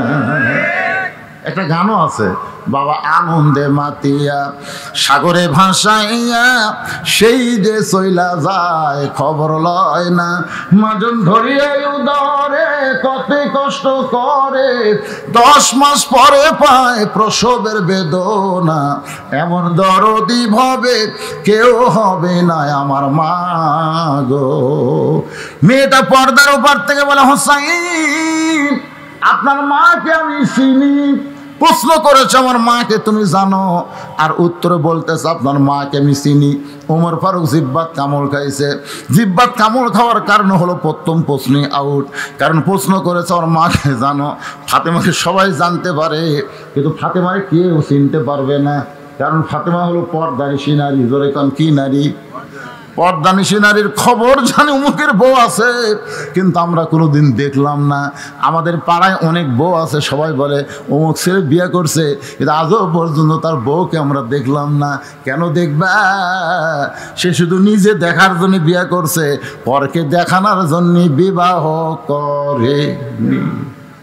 আপনারা বলেন তো, আজকে যে যুবকদের স্বপ্ন দোষ হয়, এটা কি পর্দা নিশির জন্য না বেপর্দার জন্য? মুরব্বীরা কর না কেন? আপনাকে তার এটা হয় না? কেরে যুবক, কার জন্য হয়? সব মেয়েরা যদি পর্দা নিশি হতো, আমাদের সোনার যুবকেরা এই বয়সে দেওয়ালে হারবালের পোস্টাল পড়তো। অনেক যুবকেরা এই মাহফিলের বিজ্ঞাপন পড়ে না তো, হা করে কি বলিস রে, ইন্ডিয়ান হারবাল কলকাতা, কিচ্ছুই লাগবে না বাবা, কিচ্ছুই লাগবে না। সুবহানাল্লাহ।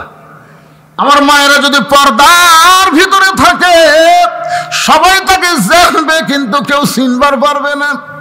হযরত আলী চোখ দিয়ে দর দর করে পানি পড়তেছে, আর হোসেন মুচকি মুচকি হাসতেছে। আলী চোখ দিয়ে পানি বের করার কারণ হলো, আমি পুরাপুরি চিনবার পারি নাই, কারণ গভীর রাত্রে ফাতেমাকে কবর দিয়া হযরত আলী যখন দোয়া করতেছে, আল্লাহ আমার ফাতেমাকে তুমি কবুল করে নাও, কারণ রাতের বেলা মারা গেছে, রাতের বেলায় কিন্তু কবর দিয়েছে, আবার রাতের বেলায় দোয়া করতেছে আল্লাহর কাছে।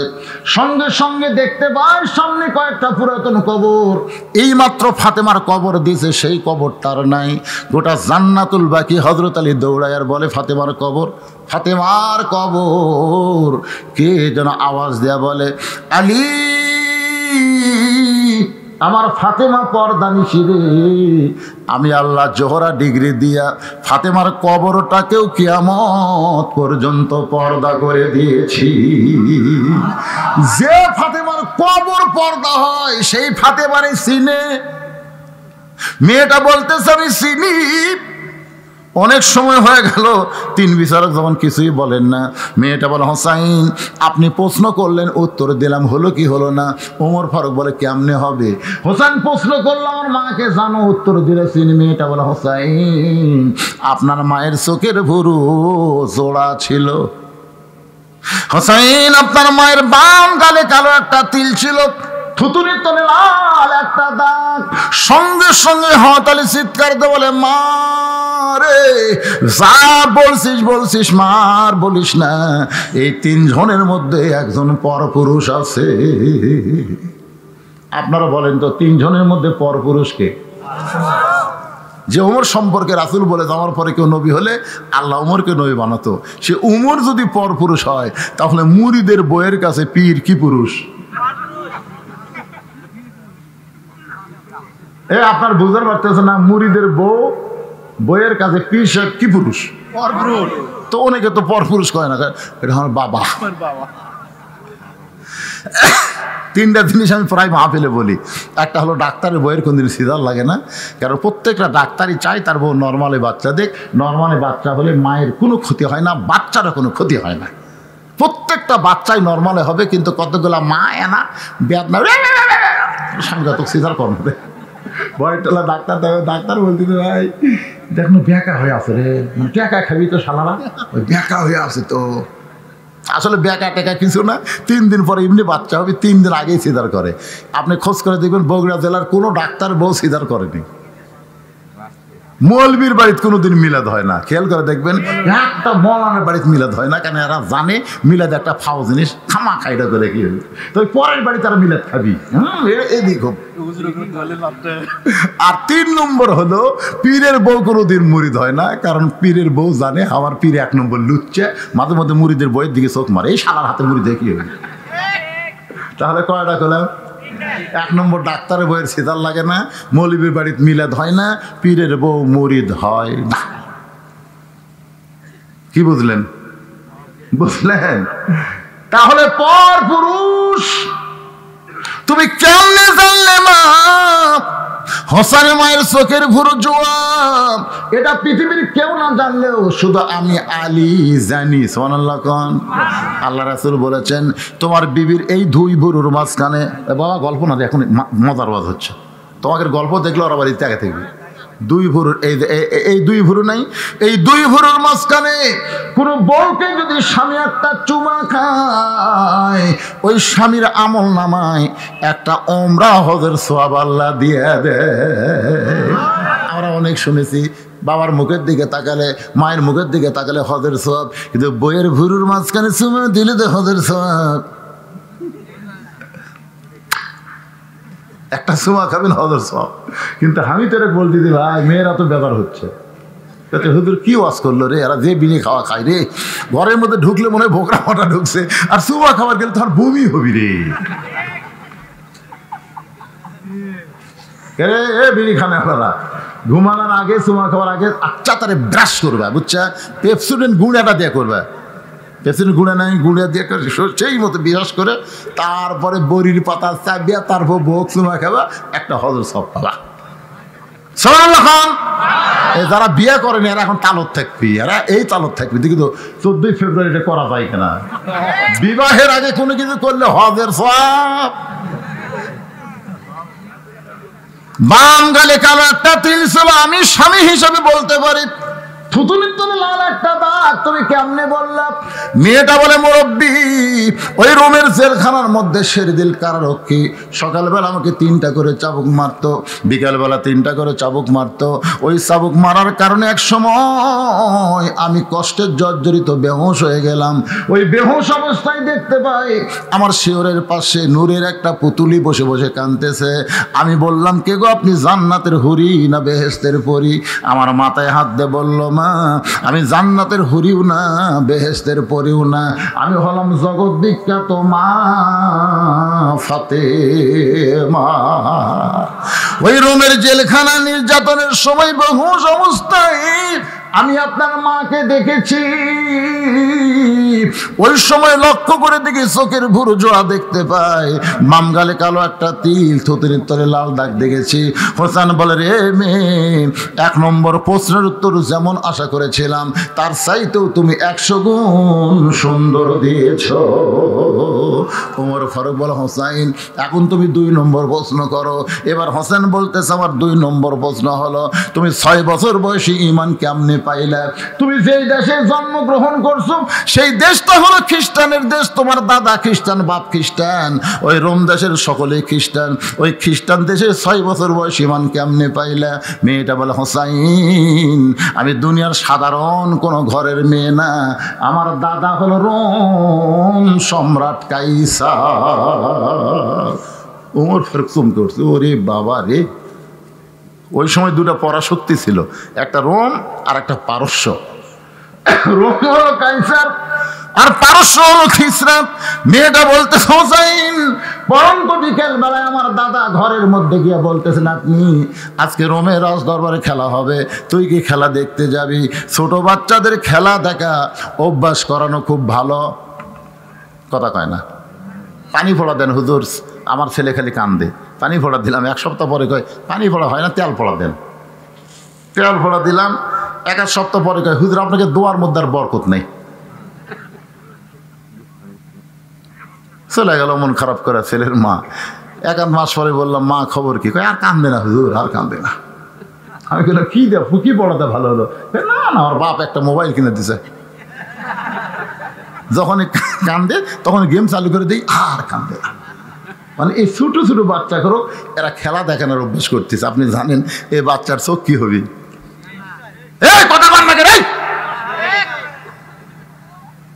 এই ছোট্ট না বাচ্চা খেলা মোবাইল দিয়ে একবারে যা দেখি মায়ের হাতে একটা, বাপের হাতে একটা, পুস্কার হাতে একটা, 3 জনই মনোবাদ করতেছে। কি যুগ পড়লো রে ভাই রে। ওয়াজ করার সাথে সেলফি তুলবার যা টেজ ভাঙিচ্ছে, বক্তাকেও ছাড় দিচ্ছে না ভাই। এক বক্তা কথা এলা তোলা জায়েজ নাই, দেখ জায়েজ নাই, তোর ওয়াশনাও যায় না হে। মানে সেলফি তুলবার না দিলে বক্তা পর্যন্ত বেসাই দিয়ে যাচ্ছে। এই রে মোবাইল যা শুরু করলো ভাই, খেলা খেলা, পাবজি খেলা, ফ্রি ফায়ার খেলা, রাস্তা ধরে খেলতেছি, এত ব্যস্ত হয়ে গেছে। সমস্ত লোক যায়, ওই লড়ে না, আমি খালি খেলতেছে। এক কুত্তে যাওয়ার সময় চিন্তা করে, কে রে যে খালি একটু বসে থাকে, লড়ে না চলে না, কি করে? কুত্তে যাওয়ার পিঠের পাশে শুঙ্গিচ্ছে, মনে করছে গাছের গোড়া, এই মনে করে পেশাব করে দিছে। তারপরে হুঁশ আছে, কে রে তাকে দেখে কুত্তে পেশাব করে গেল।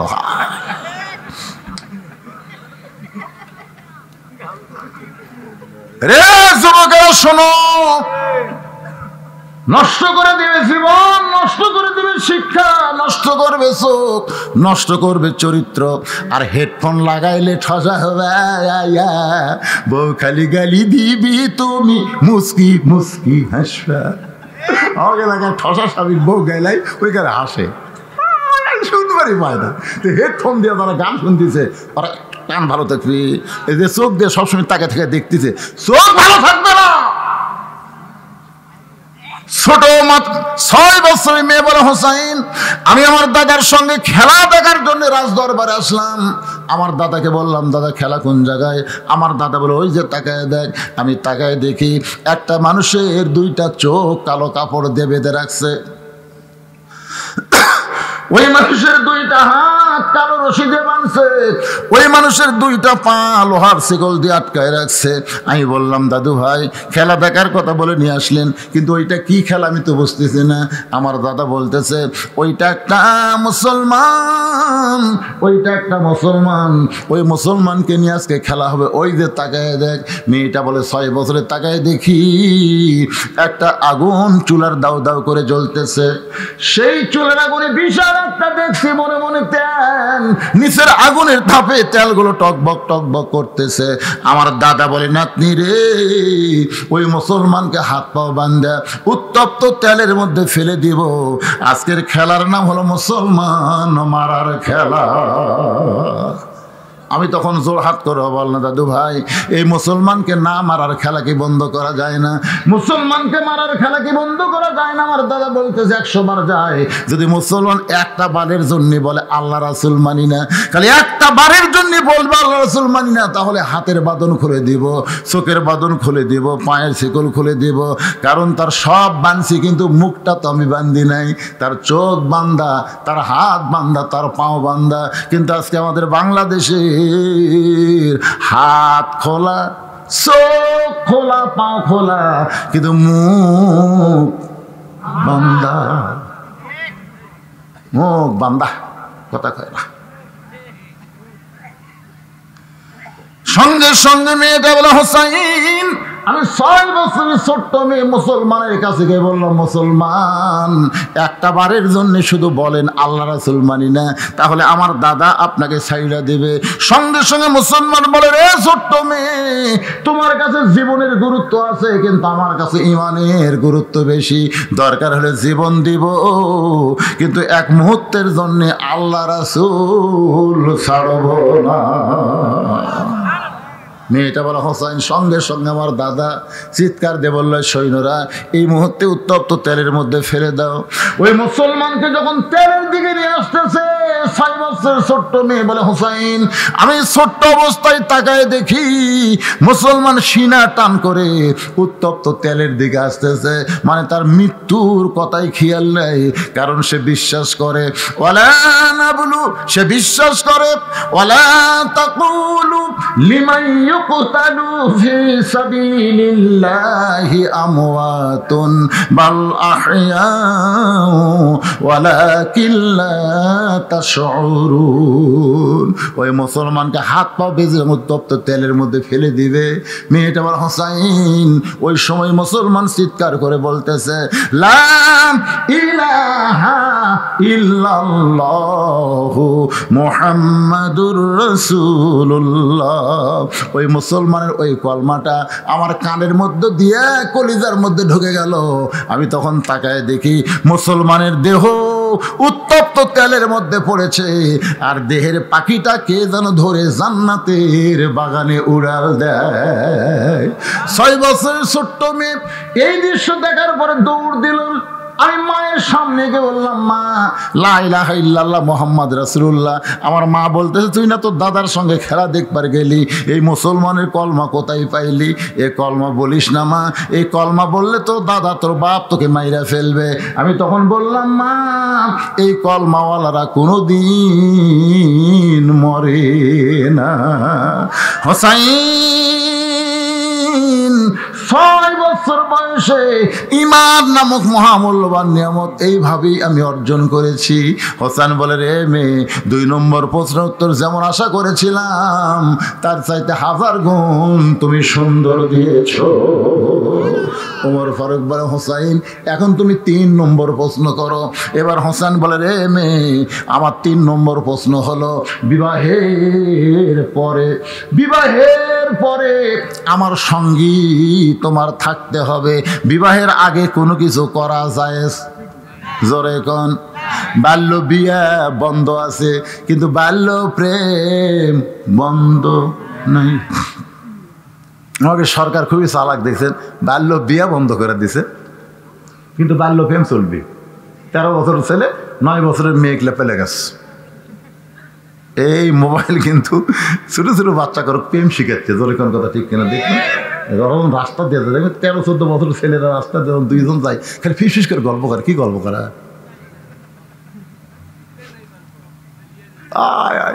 এরা মাঝে মধ্যে পরিমণির সাথে প্রেম করবার চায়। কে রে তোর বয়স কত? ওই তো নানির সমান রে। বিশ্বাস করবেন না, আমি 13-14 বছর এক ছেলের ম্যানি ব্যাগের মধ্যে পরিমণির ছবি দেখছি। আমি বললাম, কে রে? এবার কে রে পাগলি? ই কি রে বুড়ি রে? তুই কি রে? বাল্য বিয়ে শুধু বন্ধ করলে চলবে না, বাল্য প্রেমও বন্ধ করা লাগবে। কতক্ষণ ঠিক কিনা? একটু মনোযোগ দিয়ে শুনবেন। হোসেন বললেন, রে মেয়ে বিবাহের পর আমার সঙ্গী তোমার থাকতে হবে। মেয়েটা ফোঁপায় ফোঁপায় কাঁদতেছে। ওমর ফারুক বললেন, মা 2টা কঠিন প্রশ্ন করলো, তার উত্তর দিলে, আর সহজ প্রশ্ন শুনে কেন কাঁদতেছ? মেয়েটা বলে, আমিরাল মুমিনিন আমি যদি হোসেনকে বলি বিয়ার পরে আপনার সঙ্গে থাকবোই থাকবো, এই উত্তর দিলে হোসেন খুশি হবে না, আমাকে চিন্তা ভাবনা করে উত্তর দেওয়া লাগবে। ওমর ফারুক বলে, মা তাহলে কি বলবা? আপনার সঙ্গে সুখে দুঃখে সব সময় থাকতে চায়। হোসেন বলে আমিরুল মুমিনিন, আপনার ঘটকালি আল্লাহ কবুল করেছে, আমার বাবার মনে মনে পছন্দ করা বউটাও আল্লাহ কবুল করেছে, আমার কোনো আপত্তি নাই। ওই মেয়েটাই হোসেনের বিবি হলেন, নাম হলো শাহের বানু, কারবালার প্রান্তরে। আলী আসগর যখন শহীদ হয়, হোসেন বলেছিল তোমার বাচ্চা নিয়ে তুমি নিরাপদে থাকলে আজকে তোমার বাচ্চা শহীদ হইতো না। চিৎকার করে বলে, বিবাহের পূর্বে বলেছিলেন আপনার সঙ্গেই থাকবো, সন্তান যাবে চলে যাবে কিন্তু আপনার সঙ্গ ত্যাগ করবো না। কারবালার প্রান্তরে হোসেন রাদিয়াল্লাহকে শহীদ করে দেহ ফাইলা দিয়ে মাথা যখন নিয়ে যায়, এমন সময় বিবি কান্দার বলে, স্বামী গো, আজকে দুনিয়াতে আপনাকে হত্যা করে দেহ এক জায়গায় মাথা এক জায়গায়, কিন্তু আমি জানি আপনি আল্লাহ আপনাকে জান্নাতের যুবকদের সর্দার বানায় দেবে, হাজার হাজার হুর গেলমান পাবেন। ওই সময় এই দুঃখী বউটাকে আপনি ভুলবেন না। আমার মায়েরা, পর্দার অন্তরালে যারা, আমার সামনে যারা বসে আছেন ভাইজানেরা, সকলকে লক্ষ্য করে এই ঘটনার ভিতর দিয়া ইসা আসাবাতুহুম মুসিবাতুন ক্বালু ইন্না লিল্লাহি ওয়া ইন্না ইলাইহি রাজিউন। আমরা আল্লাহর দরবারে প্রশংসা করতেছি এই কারণেই বেশি বেশি যে আল্লাহ কোরআনে বলেছেন, বিজ্ঞাপনে যদিও অরুণ কুমার চক্রবর্তী একজন হিন্দু ভদ্রলোকের নাম রয়েছে, আছে না নাই? এটা হলো ইসলামী জলসা। এরপরে একজন হিন্দু মানুষের নাম, অনেকে বিজ্ঞাপন পড়ার পরে অবশ্য সাম্প্রদায়িক একটা ভাব, একটা বিশ্বাস আমাদের মধ্যে থাকার কারণে আমরা হিন্দুদেরকে অনেক সময় নাক শিটকাই। কিন্তু এখানে এই তরুণ কুমার চক্রবর্তীর যে কথা তুহিন সাহেব বললেন, তাকে নাক শিটকানো যাবে না, বরং আমাদের মুসলমানের চাইতেও হিন্দু হয়ে অনেক ভালো কাজ করেছে। এজন্য আমরা সবাই তার জন্য দোয়া করব, আল্লাহুম্মা ইহদিনাস সিরাতাল মুস্তাকিম। সকলে বলে আমিন। কারণ ঈমান গ্রহণ না করে যত ভালো কাজই করেন কোনো লাভ হবে না। যার প্রমাণ হলো নবীর চাচা আবু তালেব। যার প্রমাণ কে? নবীর চাচা, বুঝলেন? আল্লাহর নবী বলেন, মায়ের পেটে থাকতে আমি এতিম হয়েছি, কিন্তু দুনিয়াতে আসার পরে আমি এতিম ছিলাম না। আমার বাবার অভাব পূরণ করেছে আমার চাচা আবু তালেব। রাসূল বলেছেন, মায়ের পেটে যখন আমি ছিলাম তখন কি হয়েছি? এতিম হয়ে গেছি, কিন্তু দুনিয়াতে আসার পরে আমি এতিম ছিলাম না, কারণ আমার বাবার সমস্ত দায়িত্ব পালন করেছে আমার চাচা। এত ভালো মানুষ হওয়ার পরেও কিন্তু জান্নাতে যাবেন না। মারাত্মক কথা। একটাই মাত্র দোষ হলো, তার ঈমান ছিল না। তাহলে কি বুঝলেন? ঈমান যদি না থাকে তাহলে সে যত কাজ করুক কোনো কাজের পুরস্কার আল্লাহ আখিরাতে দিবে না। অমাইয়াবতাগি গায়রাল ইসলাম দীনান ফালাই ইয়াকবালা মিনহু। এই আয়াত দিয়ে আল্লাহ বুঝাই দিলেন, আমি আল্লাহ নিরপেক্ষ নই। আল্লাহ বুঝাইলেন একমাত্র কবুলযোগ্য ধর্মের নাম কি? ইসলাম। ইসলাম ছাড়া কেউ যদি অন্য ধর্ম গ্রহণ করে, অমাইয়াবতাগি গায়রাল ইসলাম দীনান, কি বুঝলেন? ইসলাম ছাড়া, গয়রা মানে ছাড়া, অন্য কোনো ধর্ম কেউ যদি গ্রহণ করে, লা ইউকবালা মিনহু, সেই ধর্মটা কবুল করা হবে। এ কথা কি মাওলানা বদরুল রশিদের না আল্লাহর? তাহলে আল্লাহর কথার সাথে কি আমরা একমত না দ্বিমত? একমত। তবে আল্লাহ বলেছেন, লা তামুতুন্না ইল্লা ওয়া আনতুম মুসলিমুন। যদি কেউ মুসলমানের ধর্মে জন্ম নেয়নি, হিন্দু ধর্মে জন্ম নিয়েছে, সে মরার সময় যদি মুসলমান হয়ে মরে তাহলে তার আর কোনো সমস্যা যেখানে আছে নাকি? আর আমরা মুসলমানের মধ্যে জন্ম নিয়েছি কিন্তু মরার সময় যদি বেঈমান হয়ে মরি তাহলে সমস্যা আছে না নাই? এই জন্য আমরা এটুকু দোয়া করতে পারি, যিনি মাদ্রাসার ব্যাপারে এত সহযোগিতা করতেছেন, আল্লাহ পাক তাকে বিদায়কালে অন্তত ঈমানটা গ্রহণ করার তৌফিক দান করুক। সকলে বলে আমিন। তবে বাপ দাদার ধর্ম ছাড়া ইসলাম ধর্ম গ্রহণ করা খুবই কঠিন। একেবারে মৃত্যুর বিছনায় যখন আবু তালেব পড়ে গেছে, তখন আল্লাহ রাসূলকে বললেন, চাচা খালি একটা বার, কয়বার? খালি একটা বার যদি আপনি বলেন লা ইলাহা ইল্লাল্লাহ মুহাম্মদ রাসূলুল্লাহ, আমি আপনার হাত ধরে জান্নাত ঘরে পৌঁছে দিব। এমন কথা শোনার পরেও চাচা বললেন, মরি যখন যাচ্ছি বাজান, বাপ দাদার ধর্ম ছাড়বো না। তার মানে আমরা মোটামুটি প্লাস পয়েন্টে আছি, আমরা ইসলামের মধ্যেই জন্ম নিয়েছি। এজন্য প্রশংসা হবে কার? নিদানে আখেরাতে তরাইতে পলসে রাতে, কান্ডারি হইয়া নবী পার করিবেন সেই তরণী। সবাই বলেন নবী মোর পরশমণি, নবী মোর সোনার খনি, নবী নাম ভাবে যেজন সেই তো দোজাহানের ধনী। এমন একজন নবী আমরা পেয়েছি, সুবহানাল্লাহ বলে, যেই নবী ঘোষণা করেছে, কি ঘোষণা করছেন? যে আমার একজন উম্মত, কয়জন?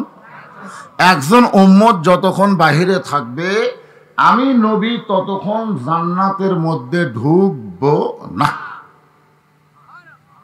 এখন বলেন আমাকে আর কোনো টেনশন আছে?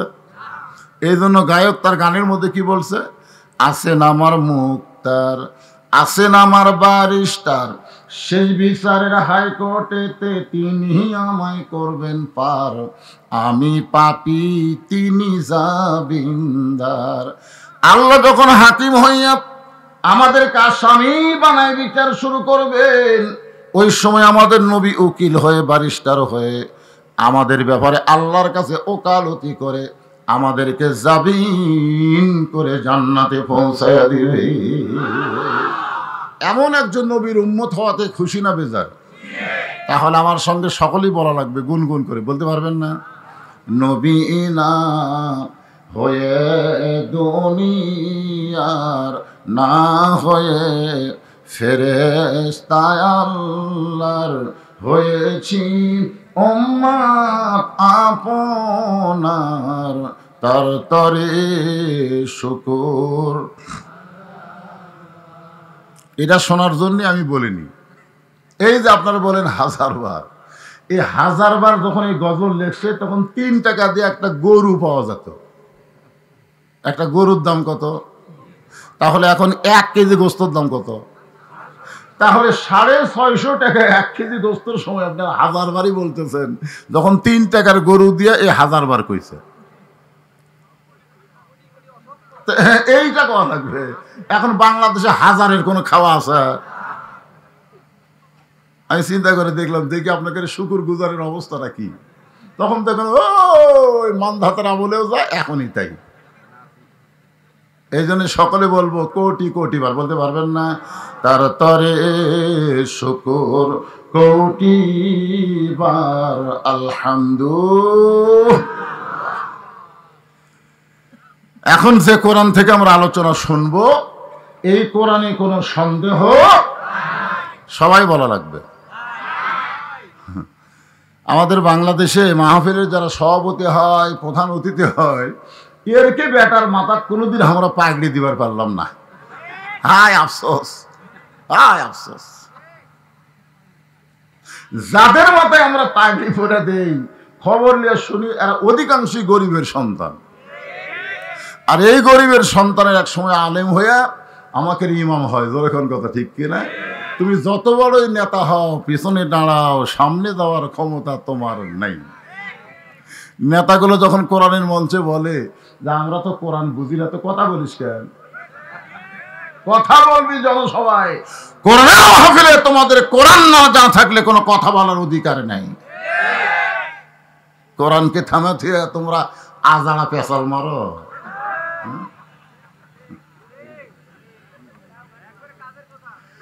একটু মনোযোগ দিবেন, যাদের মাথায় আমরা পাগড়ি আজকেও দিলাম 3টা হাফেজ, সুবহানাল্লাহ খান। আরে এরকম একটা ফ্যাক্টরি তুহিন খান খুলেছে, যেই ফ্যাক্টরি থেকে কোরআনের হাফেজ বের হবে, সুবহানাল্লাহ বলবেন না? আল্লাহ কোরআনে বলেছেন, আরাআইতাল্লাযী ইউকাযযিবু বিদ্দীন ফাযালিকাল্লাযী ইয়াদউল ইয়াতীম ওয়া লা ইয়াহুদ্দু আলা তাআমিল মিসকিন। তারাই দিনের ব্যাপারে, ধর্মের ব্যাপারে মিথ্যাবাদী, যারা এতিম অসহায়কে দেখতে পারে না, এতিম অসহায়কে গালমন্দ করে, ধাক্কা দিয়ে, গলা ধাক্কা দিয়ে বের করে দেয়। সে এতিম অসহায়ের জন্য একটা মাদ্রাসা করেছে। দোয়া করার দরকার আছে না নাই? দরকার আছে না? আমি যে কোরআন থেকে আপনাদের সামনে আলোচনা করব, এই কোরআনে কোনো ধোঁকা, সবাই কিন্তু নাই বলতেছেন না, ধোঁকা আছে তো নাই বলতে আপনাদের অসুবিধা কোন জায়গায়? এই কোরআনে কোনো গোজামি, এই যে তিনবার আপনারা নাই করলেন, কয়বার করলেন? সন্দেহ নাই, ধোঁকা নাই, গোজামিল নাই। ফেরেশতা বলতেছে আল্লাহ এর রেজাল্ট কি? আল্লাহ বলতেছে এদের রেজাল্ট হলো এদের জীবন থেকে জাহান্নামকে আমি আল্লাহ নাই করে দিলাম। আপনারা কি মনে করছেন জান্নাত পাওয়ার জন্য সারা জীবন উপর হয়ে থাকা লাগবে? এক কথার দ্বারা আল্লাহ মানুষকে জান্নাত দেওয়ার পারে। জোরে কোন কথা ঠিক কিনা? এক কথার জন্য মানুষ সারা জীবনের আমল বরবাদ হতে পারে। যেরকম চিটাগাঙ্গের একজন বলছে আজান আমার পছন্দ হয় না, ওর আর কোনো ইবাদতের দরকার আছে? সব শেষ হয়ে গেছে। তা আপনারা এই কোরআনের পক্ষে তিনটা সাক্ষী দিলেন। এক নম্বর হলো সন্দেহ নাই। তাহলে সন্দেহ মুক্ত কোরআন থেকে আমি যে কথা বলবো, এই কথা কিন্তু বিশ্বাস করা লাগবে। আবার রাস্তা যাবেন আর কবেন হুজুর এগুলো পাইলো কোথায়? আজকে আমাদের সমাজে একটা সবচেয়ে বড় বিপদ কি জানেন? রুগী হয়ে ডাক্তারের কাছে গিয়ে বলতেছে এ ওষুধ খেলে কেমন হয়? ডাক্তার কয় কে রে রুগী, তোর কি রোগ আগে চেক আপ করি তারপরে আমি বলি। আজকে রুগীরাই ডাক্তারকে রোগের কথা বলে। আজকে আমাদের বাংলাদেশে আলেমদেরকে সাধারণ মানুষেরা ওয়াজের কথা বলে, এইরকম ওয়াজ করলে কেমন হয়? যেরকম কথা ঠিক কিনা? আমরা তখন বড় বেকায়দায় পড়ে যাই। সেই পরিবেশটা বর্তমানে বগুড়ায় চলতেছে। এই পরিবেশে আপনারা কেমন আছেন? উপায় নাই রে, উপায় নাই রে, উপায় নাই, আলহামদুলিল্লাহ বলা সারা উপায় নাই। ইজা আসাবাতুহুম মুসিবাতুন ক্বালু ইন্না লিল্লাহি ওয়া ইন্না ইলাইহি রাজিউন। যখন তোমাদের উপরে বিপদ আপদ মুসিবত আসবে তখন তোমরা কি বলবে? ইন্না লিল্লাহি ওয়া ইন্না ইলাইহি রাজিউন। আপনারা বলেন তো, বর্তমানে আমাদের বাংলাদেশের সবচাইতে বড় বিপদ কি? আমরা তো মানুষ মরে গেলে এটা পড়ি, কিন্তু আসলে বর্তমানে বাংলাদেশের সবচাইতে বড় বিপদ হলো মানুষ কোরআনের ওয়াজ শোনে কিন্তু কোরআন মোতাবেক চলতে পারে না। ধরে কোন কথা ঠিক কিনা? আপনারা বলেন এই কোরআনকে শুধু ওয়াজ শোনার জন্যে? এই কোরআনের এক নম্বর শ্রোতাকে আবু জেহেল। সারা রাত কোরআন শরীফ শুনে সকালবেলা বলতেছে এত সুন্দর কোরআনের বাণী, রাতটা কোন দিক দিয়ে গেছে আমি বুঝবারই পারিনি। তাহলে কয় নম্বর হলো? মানে সারা রাত কোরআন শরীফ শুনেছে আর সকালবেলা বলতেছে এত সুন্দর কোরআনের বাণী, সারা রাত কোন দিক দিয়ে গেল আমি বুঝবারই পারিনি। আবু সুফিয়ান বলতেছে যে কোরআন শুনতে এত ভালো লাগে সেই কোরআন যদি বাস্তবে গ্রহণ করি তাহলে উপায় কি হবে? আবু জেহেল বলে আবু সুফিয়ান এই কোরআন শোনা যাবে কিন্তু গ্রহণ করা যাবে না। গ্রহণ করলে আমাদের মতন মানুষের ভুয়া নেতৃত্ব চলবে না, আব্দুল্লাহর এতিম পোলাকে নেতৃত্ব দিতে হবে। আমাদের মতন মানুষের ভুয়া নেতৃত্ব চলবে। এ কোরআন শরীফ বাংলাদেশে চালু হোক, এটা 3 শ্রেণীর মানুষ চায় না। কয় শ্রেণীর? এ কথা মাইকের সঙ্গে ঠিক আছে? 3 শ্রেণীর মানুষ চায় না। তার মধ্যে 1 নম্বর হলো ধর্ম নিয়ে যারা ব্যবসা করে খাচ্ছে, এরা কোনো সময় চাবে না যে কোরআন চলুক, কোরআন দিয়ে বাংলাদেশ চলুক, কারণ তাদের ব্যবসার ভাটি পড়বে। জোরে কোন কথা ঠিক কিনা? ধর্ম নিয়ে ব্যবসা বর্তমানে সবচাইতে বেশি কারা করতেছে? যারা মাজার পন্থী। জোরে কোন কি পন্থী? আমার দয়াল বাবার দরবারেতে কেউ ফিরে না খালি হাতে। বগুড়া থেকে শত শত বড় বড় আইডিয়া গরু আটরশি যায়। জোরে কথা ঠিক না? আটরশি কোনোদিন বগুড়াতে আসে না, বরং বগুড়ারই সব কিছু আটরশি যায়। আল্লাহর নবীর কাছে মানুষ যায় নাই, বরং নবী মানুষের কাছে গেছে। জোরে কোন কথা ঠিক কিনা? এই ধর্ম নিয়ে যারা ব্যবসা করে তারা কোনোদিন চাবে না আল্লাহর কোরআন দিয়ে বাংলাদেশ চলুক। 2 নম্বর হলো যারা পুঁজিপতি, কোটি কোটি টাকার মালিক, তারা কোনোদিন চাবে না এই কোরআন দিয়ে বাংলাদেশ চলুক। কারণ কোরআন দিয়ে যদি বাংলাদেশ চলে তাহলে গরিব মানুষ ধনীর কাছে যাবে না, বরং ধনীরাই গরিবদের কাছে আসতে হবে। এই গরিব যারা আছেন শোনেন, এই কোরআন দিয়ে যখন বাংলাদেশ চলবে, একটা ধনী মানুষ, একটা গরিব মানুষকে ধনীদের কাছে যাওয়া লাগবে না, বরং ধনীরা টাকার বস্তা নিয়ে গরিবের ঘরত আসবে। এ ভাই এই আমার শতকরা 2.5 টাকা নিয়ে আমাকে জান্নাত যাওয়ার রাস্তা করে দে ভাই, কারণ আমার 100 টাকার মধ্যে তোর 2.5 টাকা আছে রে, তুই লে ভাই। গরিব ভাই না, এই ঠ্যাঙ্গা মারার ওর কাছে আসবে না, ওই মানুষের দরজায় দরজায় ঘুরবি। জোরে কর কথা ঠিক কিনা? এখন তো এলাকার সব জায়গা কিনা ছাপা করে দিল। এক ব্যাগ টাকালা ঘুরতেছে 7 দিন, একটা গরিবও দরজা খোলে না। টাকালা কয় আল্লাহ আমার গরিব বানিয়ে দিলেই ভালো হতো আল্লাহ, দরজা খুলে বসে থাকতাম, ধনীরা আমার টাকা দিত, আর আমি এখন টাকা দিবার চাই, কেউ নেয় না। লোকালয়ের মধ্যে গরিব না পায় মরুভূমির মধ্যে গেছে, দেখি গরিব পাওয়া যায় কিনা। যা দেখে গাছের তলায় একজন বস্তা মাথার দিয়ে ঘুম পাড়তেছে, ভাবতে সেটাই গরিব। আসসালামু আলাইকুম, বস্তাওয়ালা লাভ দেটে বলতেছে আলহামদুলিল্লাহ। ব্যাগ এলাকায় কে ভাই সালাম দিলাম, ও আলাইকুম না বলে আলহামদুলিল্লাহ কেন? বলে 15 দিন হলে 1 বস্তা টাকা নিয়ে ঘুরতেছি রে, গরিব নেই। তো দেখে আল্লাহর শুকর আদায় করছি, টাকার বস্তাটা নিয়ে ভাই। এই পাগলা হচ্ছু, আমি ঘুরি 7 দিন, তুই ঘুরিস 15 দিন, তাহলে গরিব গেল কোথায়? যখন সুদ ভিত্তিক অর্থনীতিকে কবর দিয়ে যাকাত ভিত্তিক অর্থনীতি বাংলার জমিনে চালু হবে, তখন বাংলাদেশ দুর্ভিক্ষ হবে না, কোন নেতা বাংলার টাকা বিদেশে পাচার করতে পারবে না। ধরে কোন কথা হচ্ছে, এই শালা পুঁজিপতিরা কোনোদিনও চাবে না এই কোরআন দিয়ে বাংলাদেশ চলুক। ধরে কোন ঠিক কিনা? আর একটা হলো আবু জেহেলি মার্কা রাষ্ট্রীয় শক্তি। এরা চিন্তা করতেছে যদি কোরআনের রাষ্ট্র হয় তাহলে আমাকে এই ভুয়া নেতৃত্ব চলবে না, ভুয়া নেতা যা একটা কোরআনের আয়াত কওয়া পারে না, খালি জনগণের এই শালার মুখের সাথে অন্তরের মিল নেই। হ্যাঁ ঠিক কিনা? জনগণের খেদমত করবা তুমি, তুমি যে বসন্তের কুখিল এটা বাংলার মানুষ জানে, জানিকে জানে না, কথা কান জানিকে জানে না। হ্যাঁ, তাহলে 3 দল মানুষ কিয়ামত পর্যন্ত এই কোরআন বাংলার জমিনে চালু হোক, এই কোরআন পৃথিবীতে চালু হোক, তারা কোনো সময় চাবে? একটু জোরে বলেন চাবে? আমি সেই কোরআন থেকে মানুষ মরে গেলে যে আয়াত পড়ি সে আয়াত দিয়ে তাফসির করতেছি।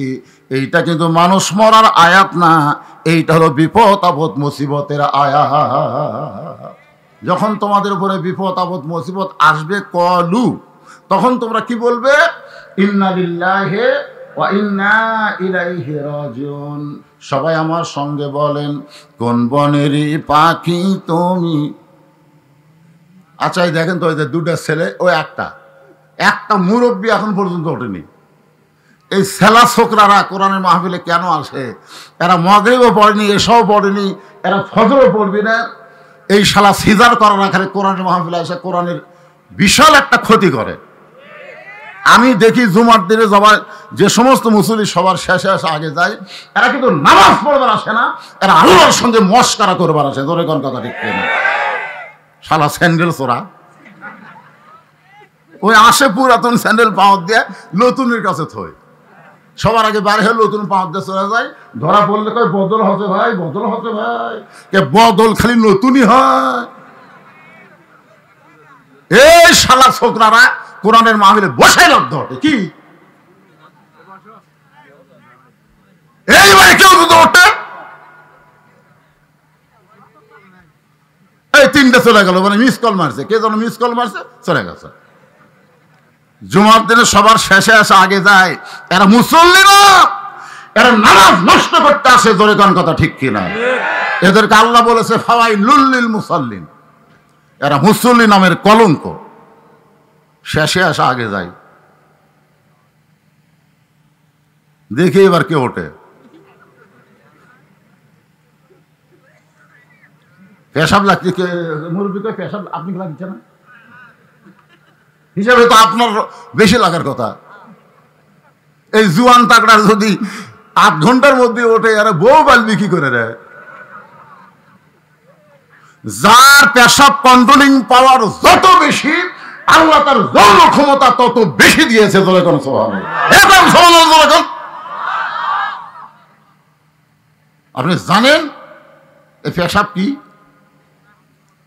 যে কোরআন থেকে তাফসির হবি কেবল ইন্না লিল্লাহ, সেই কোরআনকে আল্লাহ লক্ষ্য করে বলেন অনুনাজ্জিলু মিনাল কুরআনি মা হুয়া শিফাউ ওয়া রাহমাতুল লিল মুমিনিন।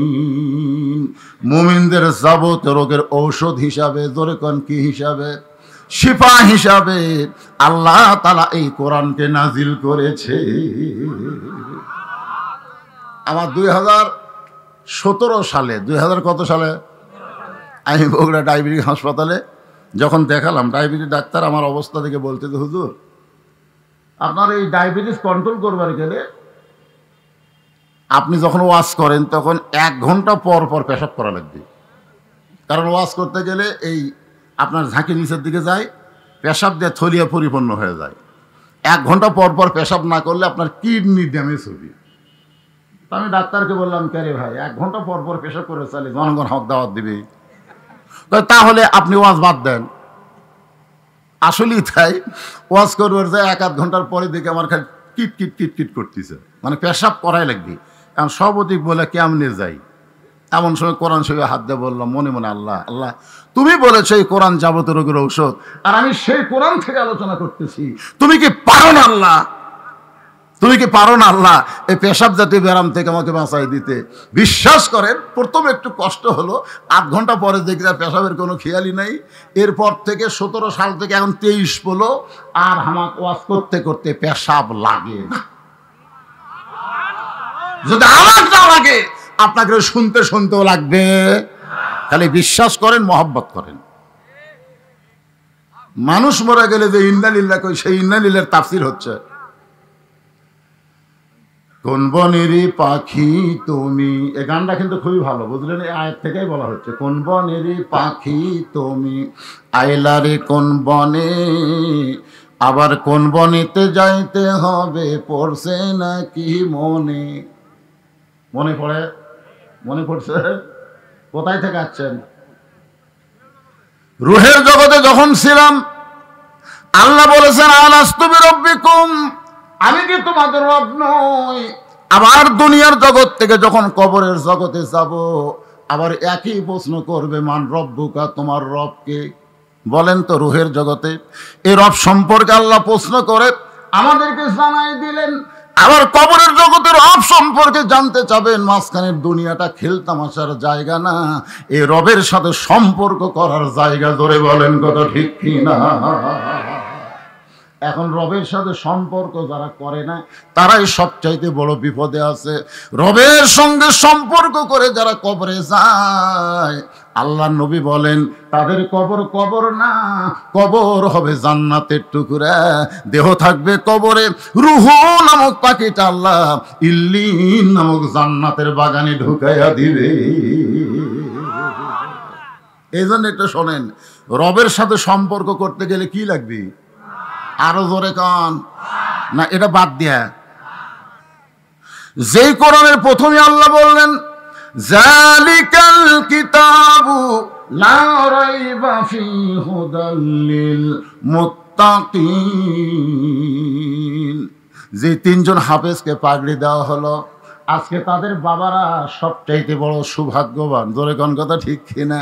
ওই হাফেজদেরকে আল্লাহ বলবে তোমরা জান্নাতে যাও, যাওয়ার সময় তোমাদের আত্মীয় ওয়ারিসের মধ্যে জাহান্নাম ওয়াজিব হয়ে গেছে এমন 10 জন ব্যক্তিকে তোমরা সুপারিশ করে জান্নাতে নিয়ে যাও।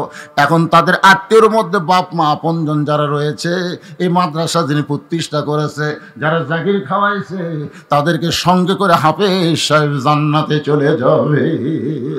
কেন যাবে একটু শোনেন, কি জন্য যাবে? জালিকাল কিতাবুল লা রাইবা ফীহি হুদাল লিল মুত্তাকিন। এই কোরআনের মধ্যে কোনো সন্দেহ নাই, এই কোরআনটা মুত্তাকিদের জন্য কেবলমাত্র হেদায়েত দিবে। মুত্তাকির 1 নম্বর বৈশিষ্ট্য হলো আল্লাযীনা ইউমিনুনা বিল গায়ব। অদৃশ্যের প্রতি তারা বিশ্বাস স্থাপন করবে। তারা সিসি ক্যামেরা বিশ্বাস করবে না, তারা 2 কাঁধের ফেরেশতাকে বিশ্বাস করবে। ধরে কোন কথা ঠিক কি? ওরে বাবারে, এই মার্কেটে সিসি ক্যামেরা আছে। ফেরে শয়তান, এই তোর কান্দতে সিসি ক্যামেরার বাপ বসে আছে। তোর কান্দে 2 জন আছে না নাই? সকালবেলা এসে 2 বন্ধু গল্প করছে, আমরা তো দিনের কাম রাতে করছি, তুই কয়টা মারছু? আমি 100টা মারছি, তাহলে ছিঁড়েছি আর মারছি, ছিঁড়েছি আর মারছি। তুই এত ঢিলা কে? আমি 200টা মারছি। তখন সাইড থেকে একজন বলতেছে, কে রে ভাই তোরা যে মারলু সারা রাত ধরে কেউ দেখেনি? আই পাগলা, দরজা জানলা বন্ধ করে মারছি, দেখবি কে রে? তখন 2 কাঁধের ফেরেশতা বলতেছে, আল্লাহ এই 2 শয়তান কি বলতেছে? এরা বলে দরজা জানলা বন্ধ করছে, কেউ দেখেনি, তা আমরা কি ঘুম পাচ্ছি? যদি ফুলগুলো হয় অভিমানে ঝরে যায়, আমি মালা গেথে বলো কারে পরাবো, সে যে কেন এলো না, কিছু ভালো লাগে না, কবরে আসুক তারে হে আমি সিল মারিব। সিল সিল বোঝেন? সিল একটু মনোযোগ দিয়ে শুনবেন। অদৃশ্যের প্রতি বিশ্বাস স্থাপন করতে হবে। পুলিশ হলো দৃশ্য আর আজরাইল হলো অদৃশ্য। জোরে কোন কথা ঠিক কিনা? আমরা পুলিশ দেখি, ওই যে পুলিশ আসতেছে, ওই যে পুলিশ আসতেছে, কি জন্যে পুলিশ আসতেছে? আমার ধরবি ভাই রে, তুমি পুলিশ দেখে ধরার চিন্তা করো, কিন্তু আজরাইল যে তোমাকে ধরবে, এই কথা কর না কেন? কখন ধরবে? পুলিশ এই দিক দিয়ে আসলে আমি এই দিক দিয়ে দৌড় মারব। আজিজুল হক জিহাদি একটা বক্তা আছে, উনি ওয়াজ শেষ করার পরে বাতি লিবে চলে যায়। পুলিশ মঞ্চে এসে দেখে আজিজুল হক জিহাদি নাই। আপনারা বলেন তো, পুলিশ বহুবার তাকে ধরবার এসে ব্যর্থ হচ্ছে, কিন্তু আজরাইল যেবার ধরবার আসবে সেইবার বাতি লিবে পলাবে। আজকে আমরা যারা অদৃশ্যের প্রতি বিশ্বাস স্থাপন করি, তারা বলেন তো, পুলিশ ধরা আগে না আজরাইল ধরা আগে? এ কথা ধরে দেওয়া লাগবে। বাংলাদেশের 70 মানুষ 90% পুলিশ ধরার চিন্তা করে হক পথে থাকতে পারতেছে না। তারা একই কথা বলতে যে ভাই জীবন বাঁচানো ফরজ, জীবন বাঁচানো ফরজ। যেভাবেই হোক বাতিলের সঙ্গে আপোষ করে বাঁচা লাগবে। আপনি যত চেষ্টা করেন আপনার জীবন বাঁচাবার আপনি পারবেন না। পারবেন? এখন ইমানদারকে যে উকিল বলতেছে, ভাই আপনি যদি বাঁচবার চান তাহলে রাষ্ট্রপতির কাছে একটা দরখাস্ত লেখেন, আপনার ফাঁসি কার্যকর বন্ধ হয়ে যাবে।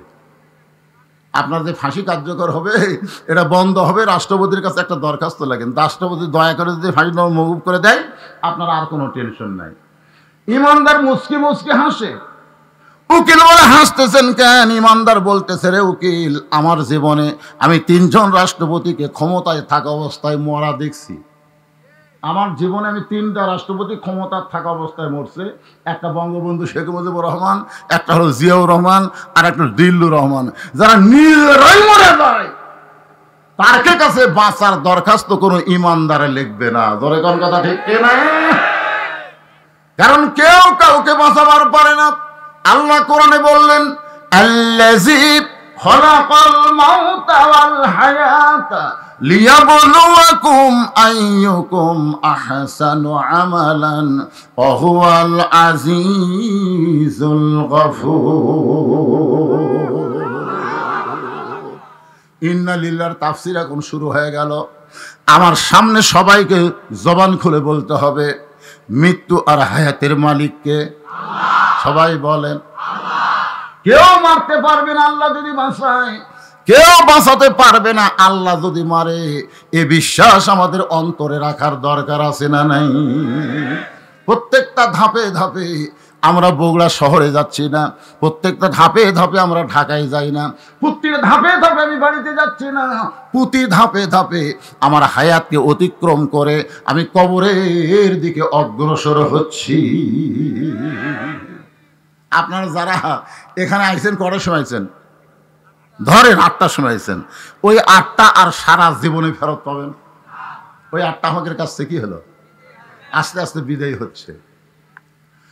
এই জন্য আব্দুল আলিম কোরআন থেকে সুন্দর করে গান গাইতেছেন, মিশে মায়ায় বন্দি থাইকা করলাম কত খেলা, পশ্চিমে তাকিয়া দেখো তোমার জীবনের ডুইবা গেল বেলা। সবাই বলেন এক পলকের নাই ভরসা। গুনাহ হবে? এ হুজুরা তোমরা কও, আমি হুজুর তোমরা হুজুর, হুজুরা কও।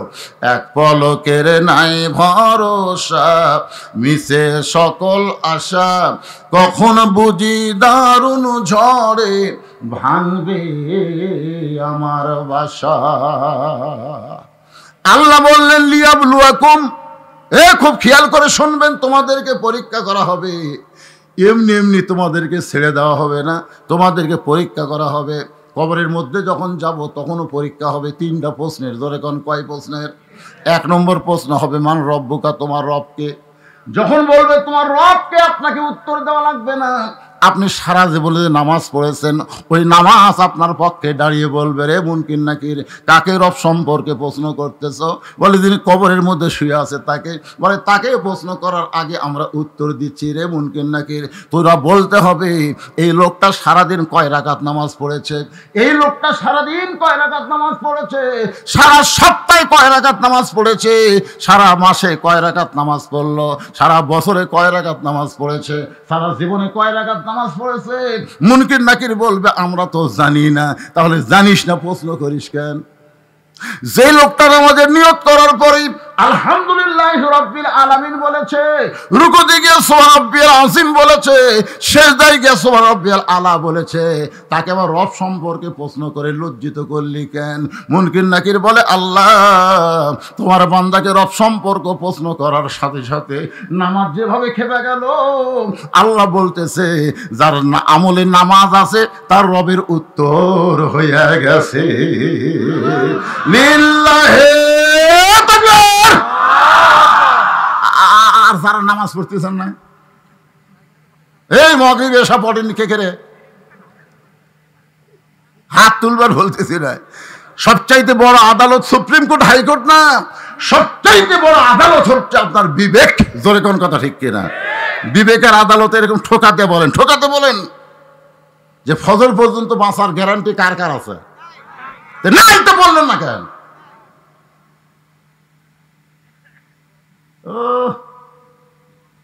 নামাজে মরবি আর আমার হুজুর দোয়া করবো। এই মাদ্রাসার হুজুরকে বলবো খবরদার, এলাকার কোনো মানুষ মরলি আপনারা পাইকারি হারে কোরআন পড়তে যাবেন না। আগে জানা লাগবে সেই লোকটা জীবিত অবস্থায় কোন দল করছে। মরার পরে তার জন্য কোরআন খতম দিয়ে লাভ হবে না, কারণ কোরআন শরীফ মরা মানুষের জন্য আল্লাহ পাঠায়নি, কোরআন পাঠাইছে জীবিত মানুষের হেদায়েতের জন্য। জোরে কোন কথা ঠিক কিনা? আমার এক দাদা মানুষ মরলি বলে আলহামদুলিল্লাহ। আমি বললাম দাদা ইন্না লিল্লাহ না কয় আলহামদুলিল্লাহ কেন? বলে 2 মাস হলে কেউ মরেনি ভাই। আজকে মরার খবর শুনে খুব খুশি লাগতেছে, কারণ কয়েকটা দাওয়াত হবে। আমি বললাম আপনারা কি করেন? বলে যে ব্যক্তি মরে যায় তার রুহের মাগফিরাত আমরা কোরআন খতম দেখাই ভাই। কিভাবে কোরআন খতম দেয়? বলে আমরা 10 জন 3 পারা করে ভাগ করে নেই, যখন 30 পারা হয়ে যায় তখন আমরা দোয়া করি আল্লাহ আমরা যে কোরআন খতম দিলাম তার সওয়াব ওই মাইয়াতকে দিয়ে দাও। আমি বললাম দাদা এ ব্যাপারে একটা হাদিস আপনি দেখান যে আপনি কোরআন পড়লেন ওই সওয়াব পাবি, এর ব্যাপারে একটা হাদিস দেন। কারণ রাসূল বলেছেন কোরআনের প্রতি অক্ষরে অক্ষরে আল্লাহ তাকে 10টা করে নেকি দিবে। আলিফ 10 লেখা শেষ, লাম 10 লেখা শেষ, মিম 10 লেখা শেষ। জালিকাল কিতাবু যে কয়টা শব্দ আছে প্রত্যেক উচ্চারণের সাথে সাথে আপনার আমলনামায় 10টা করে নেকি ফেরেশতারা লিখছে। আপনার পড়াও শেষ, নেকি লেখাও শেষ। তাহলে আপনি যখন বলতেছেন অমুককে দিয়ে দাও, একই সব আল্লাহ কয়বার দিবি? আমার দাদা বলতেছে খবরদার এ কথা যেন কোষ না, তাহলে আমাকে আর কেউ দাওয়াত দিবি না। আমার দাদাও জানে কারো বাড়িতে যে কোরআন খতম দিলে ওর লাভ হবে না, লাভ হবে যিনি কোরআন পড়েছে তাকেই আল্লাহ লাভবান করবে। জোরে কোন কথা ঠিক? এই জন্য এই কোরআন কিন্তু মরা মানুষের জন্য না, কোরআন হলো জীবিত মানুষের জন্য হেদায়েতের খোরাক। জালিকাল কিতাবু লা রাইবা ফীহি হুদাল লিল মুত্তাকিন ইন্না লিল্লাহি ওয়া ইন্না ইলাইহি রাজিউন। এইটা বোঝানোর জন্য বলতেছি লিয়াবলুয়াকুম, আল্লাহ তোমাদের পরীক্ষা করবে। কিসের পরীক্ষা? আইয়ুকুম আহসানু আমালা। সুবহানাল্লাহ বলেন। পরীক্ষা হবে সুন্দর আমলের। আহসান, হাসান, হুসাইন সাইদুস শাবাবে আহলেল জান্নাহ। মেসি, নেইমার সাইদুস শাবাবে আহলেল জাহান্নাম। কেরে যুবকেরা, এই কিন্তু বুঝবার পারছা? আরবিতে কইছে, আরবিতে। কারণ বাংলাদেশে আরবিতে মার দেওয়া খুবই সহজ। এক রমজান মাসে ইফতার পার্টি যার দিকে একজনও রোজা নেই, একজনও রোজা নেই, ইফতার পার্টি করতেছে। আমাকে হুজুর ভালো করে দোয়া করেন, রোজা না থাকে 13 প্রকার আইটেম ইফতার নিয়ে দোয়া ভালো হবে। আমি চিন্তা করলাম বাংলায় দোয়া করলে আর বুঝবার পারবি, আরবিতে যত রোজা না থাকার গড় দোয়া সব আমি শুরু করতেছি। বেরোজাদার না বুঝা খেলে আমিন আমিন। আমি মোনাজাতের মধ্যে মনে মনে কইলাম, আলেমদের বিরুদ্ধে লাগিস না রে, ওস্তাদের মার শেষ রাত্রে। ধরে কর কথা ঠিক কিনা? যেটি বাংলাত পারবি রে সেটি আরবিত মার দিবি রে। হাসান ও আমালা খুব খেয়াল করবেন। যেমন করেছে হাসান হোসাইন সে আমলের পরীক্ষা হবে। সে আমল কিন্তু সব পরিবেশে করা যাবে না। ওই আমল করতে গেলে একটা সুন্দর পরিবেশ লাগে। আস্তাগফিরুল্লাহ রাব্বি মিন কুল্লি জামবি ওয়া তুবু ইলাইহি লা হাওলা ওয়া লা কুওয়াতা ইল্লা বিল্লাহিল আলিয়্যিল আযীম। আল্লাহুম্মা আমিন। আল্লাহুম্মা আনতাস সালাম ওয়া মিনকাস সালাম তাবারাকতা ইয়া যাল জালালি ওয়াল ইকরাম। আল্লাহ কঠিন শীত অপেক্ষা করে আল্লাহ তোমার বান্দা তুহিন খান আজকের এই জান্নাতের বাগান লাগাইছে। আল্লাহ তোমার নবীর ইতিম মাদ্রাসাকে লক্ষ্য করে আল্লাহ মেহেরবানি করে আজকের এই মাহফিল আমাদের সকলের হিদায়াতের জন্যে, নাজাতের জন্যে, জান্নাতের জন্যে আল্লাহ তুমি কবুল করে নাও। আল্লাহ এই মাহফিল করতে গিয়ে হাজার হাজার টাকা খরচ হয়েছে। আল্লাহ এই খরচগুলোকে আল্লাহ তুমি জান্নাতের বিনিময়ে কবুল করো। এই মাদ্রাসা এতিমখানাকে আল্লাহ তুমি কবুল করো। যার নামে মাদ্রাসা নির্মিত হয়েছে আল্লাহ তার কবরকে তুমি জান্নাতের টুকরা বানিয়ে দাও। আল্লাহ আল্লাহ ওয়াজের শুরু থেকে শেষ পর্যন্ত অনেক আলোচনা হয়েছে। আল্লাহ অনেক জিকির আজকার কোরআন তেলাওয়াত হয়েছে। যদি ত্রুটি হয় ভুল হয় মাফ করে দিয়ে জাহাদিয়া মঞ্জুর করো। আল্লাহ সোনার মদিনায় নৈফাকে রওজা মোবারকে আল্লাহ তুমি কবুল করে নাও। আল্লাহ তামাম বিআই কেরাম, আসহাবে কেরাম, তাবিনী কেরাম, তাবিনী কেরাম, তামাম পৃথিবীর মাটির নিচে যত মুমিন মুমিনাত আছে আল্লাহ সকলের হওয়া ফরহাদিয়া কবুল করো। আল্লাহ আমরা যারা হাত তুলেছি আমাদের জনম দুঃখনী মা বাবা যাদের কবরে চলে গেছে আল্লাহ বাপ মার কবরকে জান্নাতের টুকরা বানিয়ে দাও। আল্লাহ আমাদের দাদা দাদি নানা নানা আত্মীয় স্বজন শ্বশুর শাশুড়ি যাদের কবরে গেছে আল্লাহ কবরবাসীদের মাফ করে দাও। আল্লাহ আল্লাহ এই মাদ্রাসা 3 জন বাচ্চার মাথায় পাগড়ি পরানো হলো। আল্লাহ তাদেরকে হক্কানে হাফেজ আলেম হিসেবে কবুল করো। আল্লাহ মাদ্রাসার প্রতিষ্ঠাতা আল্লাহ তুহিন সাহেবকে কবুল করো। আল্লাহ তাকে সর্বাত্মক সহযোগিতা যারা করে এই মাদ্রাসার ব্যবহার আল্লাহ তাদের সকলকেই তুমি কবুল করে নাও। আল্লাহ আজকেও যারা মাদ্রাসাকে মহব্বত করে অল্প হলেও কিছু দান করেছে আল্লাহ তাদের দানগুলোকে জান্নাতের বিনিময়ে কবুল করো। আল্লাহ আমার মা বোনদের কবুল করো। আল্লাহ আজকে দীর্ঘ সময় আমি মা বোনদের নিয়ে ওয়াজ করেছি। আল্লাহ আবিদা সালিহা পর্দানি কবুল করে মা ফাতেমার চরিত্র আমার মা বোনদেরকে আল্লাহ তুমি দান করে দাও। আল্লাহ আল্লাহ তুহিন সাহেবের পরিবারের উপরে রহমত বরকতের দরজা খুলে দাও। আল্লাহ তার ব্যবসার মধ্যে বরকত দিয়ে দিও। আল্লাহ আল্লাহ আমরা যারা হাত তুলেছি কে কোন নিয়ত করে হাত তুলেছি আল্লাহ সকলের নেক নিয়ত নেক আশাকে আল্লাহ তুমি কবুল করো। আয় আল্লাহ তাআলা তার মনের মধ্যে যে নিয়তগুলো রয়েছে মাদ্রাসা ত্বরান্বিত করবে বড় করবে আল্লাহ সব নিয়তগুলো আল্লাহ তুমি কবুল করো। অত্র এলাকার সমস্ত মানুষগুলোকে মাদ্রাসার হিতাকাঙ্ক্ষী বানিয়ে দাও। আল্লাহ তাদের বাচ্চাগুলো মাদ্রাসায় দিয়া কোরআনে হাফেজ আলেম হিসেবে তৌফিক দিয়ে দাও। আল্লাহ আল্লাহ মিডিয়া ভাইদেরকে কবুল করো আল্লাহ, মুরব্বীদের কবুল করো আল্লাহ। আল্লাহ এত কষ্ট করে মিডিয়া ভাইরা কোথা থেকে কোথা যায়, আল্লাহ তোমার কোরআনকে প্রচারের নিমিত্তে তাদেরকে কবুল করে নেও আল্লাহ।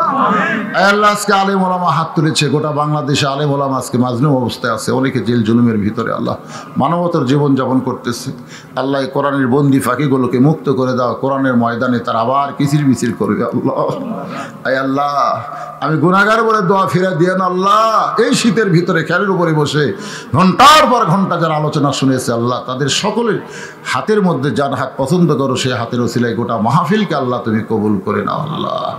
তুন সাহেবের মা আমার কাছে দোয়া চেয়েছে আসার সময়, আল্লাহ তার মায়ের জন্য দোয়া করি, আল্লাহ তার মাকে কবুল করে নাও আল্লাহ, আমাদের সকলকে মাফ করে। আয় আল্লাহ অনেকে হাত তুলেছে আল্লাহ, কত মানুষের এই দুই হাত দিয়ে আমরা কবরে মাটি দিয়েছি, এই দুই হাত দিয়ে কত লাশ কবরে নামাইছি। একদিন আমরা সবাই মরে যাব, যেদিন আমাদের মৃত্যু হবে দিনটা যেন জুমার দিন হয়, মাসটা যেন রমজান মাস হয়। ইমানের সাথে ইজ্জতের সাথে দুনিয়া থেকে বিদায় নেওয়ার কালে আমাদের জবানে জারি করে দিও লা ইলাহা ইল্লাল্লাহু মুহাম্মাদুর রাসূলুল্লাহ।